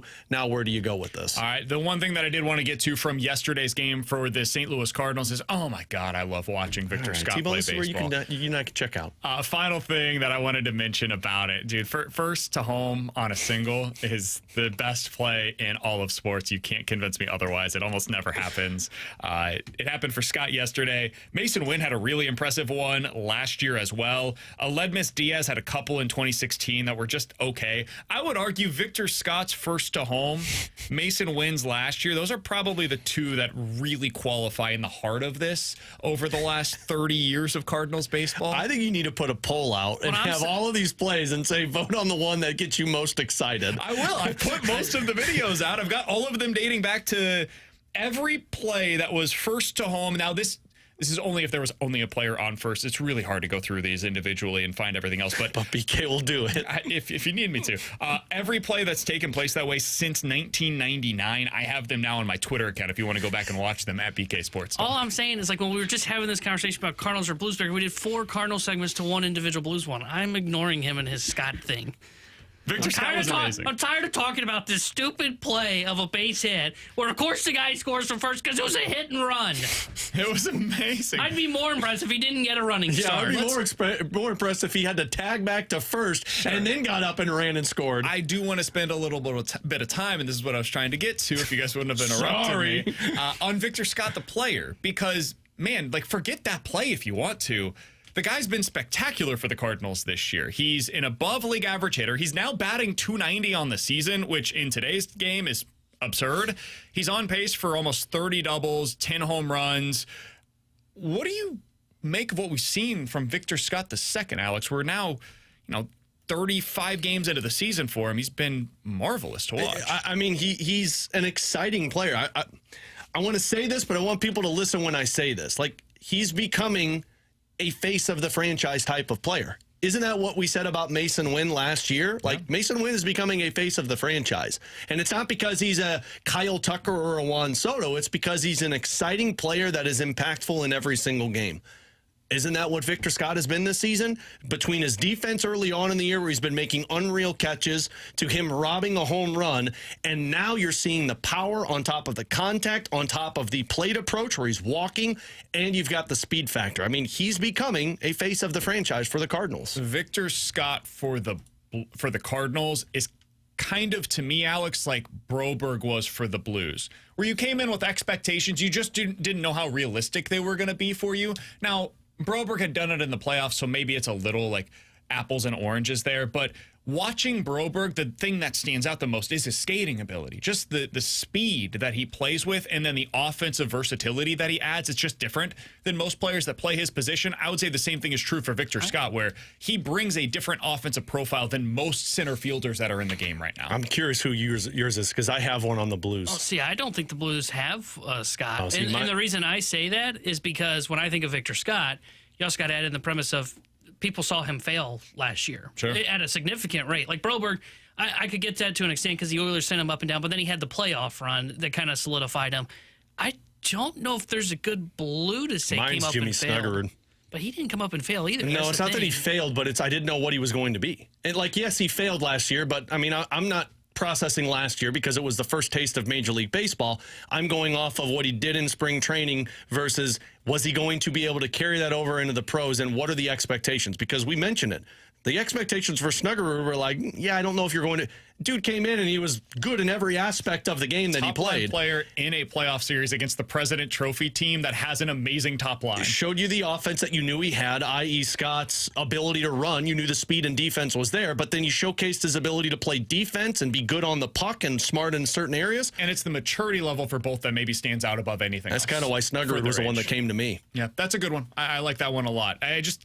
I think he's a player that you're now building around. Yep. And it's a small sample size. I don't know what this is going to look like for the rest of the season, but I've seen nothing thus far that feels like this is a fluke. This is a dude that has made the necessary adjustments, and he looks like a franchise caliber. And even if you don't think he's a franchise player or the face of the franchise, he is a franchise caliber center fielder to build around for a minimum the next 5 years while he's still in his cost-controlled years. Man, that is a hell of a piece to add to your roster. Sounds like Harrison Bader. No. I do think he's a better player than Harrison Bader was. Well, I think he has more versatility. He adds more elements to his game than Harrison Bader did. Am I the only one that is like kind of bought in, but still like, man, I've been so haunted by prospects of past. Oh, yeah. That I'm still scared. And I agree. To me, he feels more sustainable than some of the other ones. Like Walker was on the ground all the time. Gorman had the high strikeout rate. Carlson just didn't hit the ball hard. See, the difference is the hype that the Cardinals put behind it, though. Like, I was never told to believe this guy's going to be Albert Pujols. I just knew he was going to be a really good defensive player. Somebody else mentioned Zach Bolduc as the potential comparison there. Struggled a little bit last year, came in, and then after a little bit of time, looked excellent for the Blues. That's a good one as well. But again, this is why the Blues were so exciting, and the Cardinals could potentially pounce on it. He's Alex, that's T-Bone. I'm BK. If you guys missed anything from today's show, be sure to check it out on the podcast page. While you're there, you can check out our Redbird report. We posted that from yesterday. Had a ton of great Cardinals conversations conversation, in my opinion.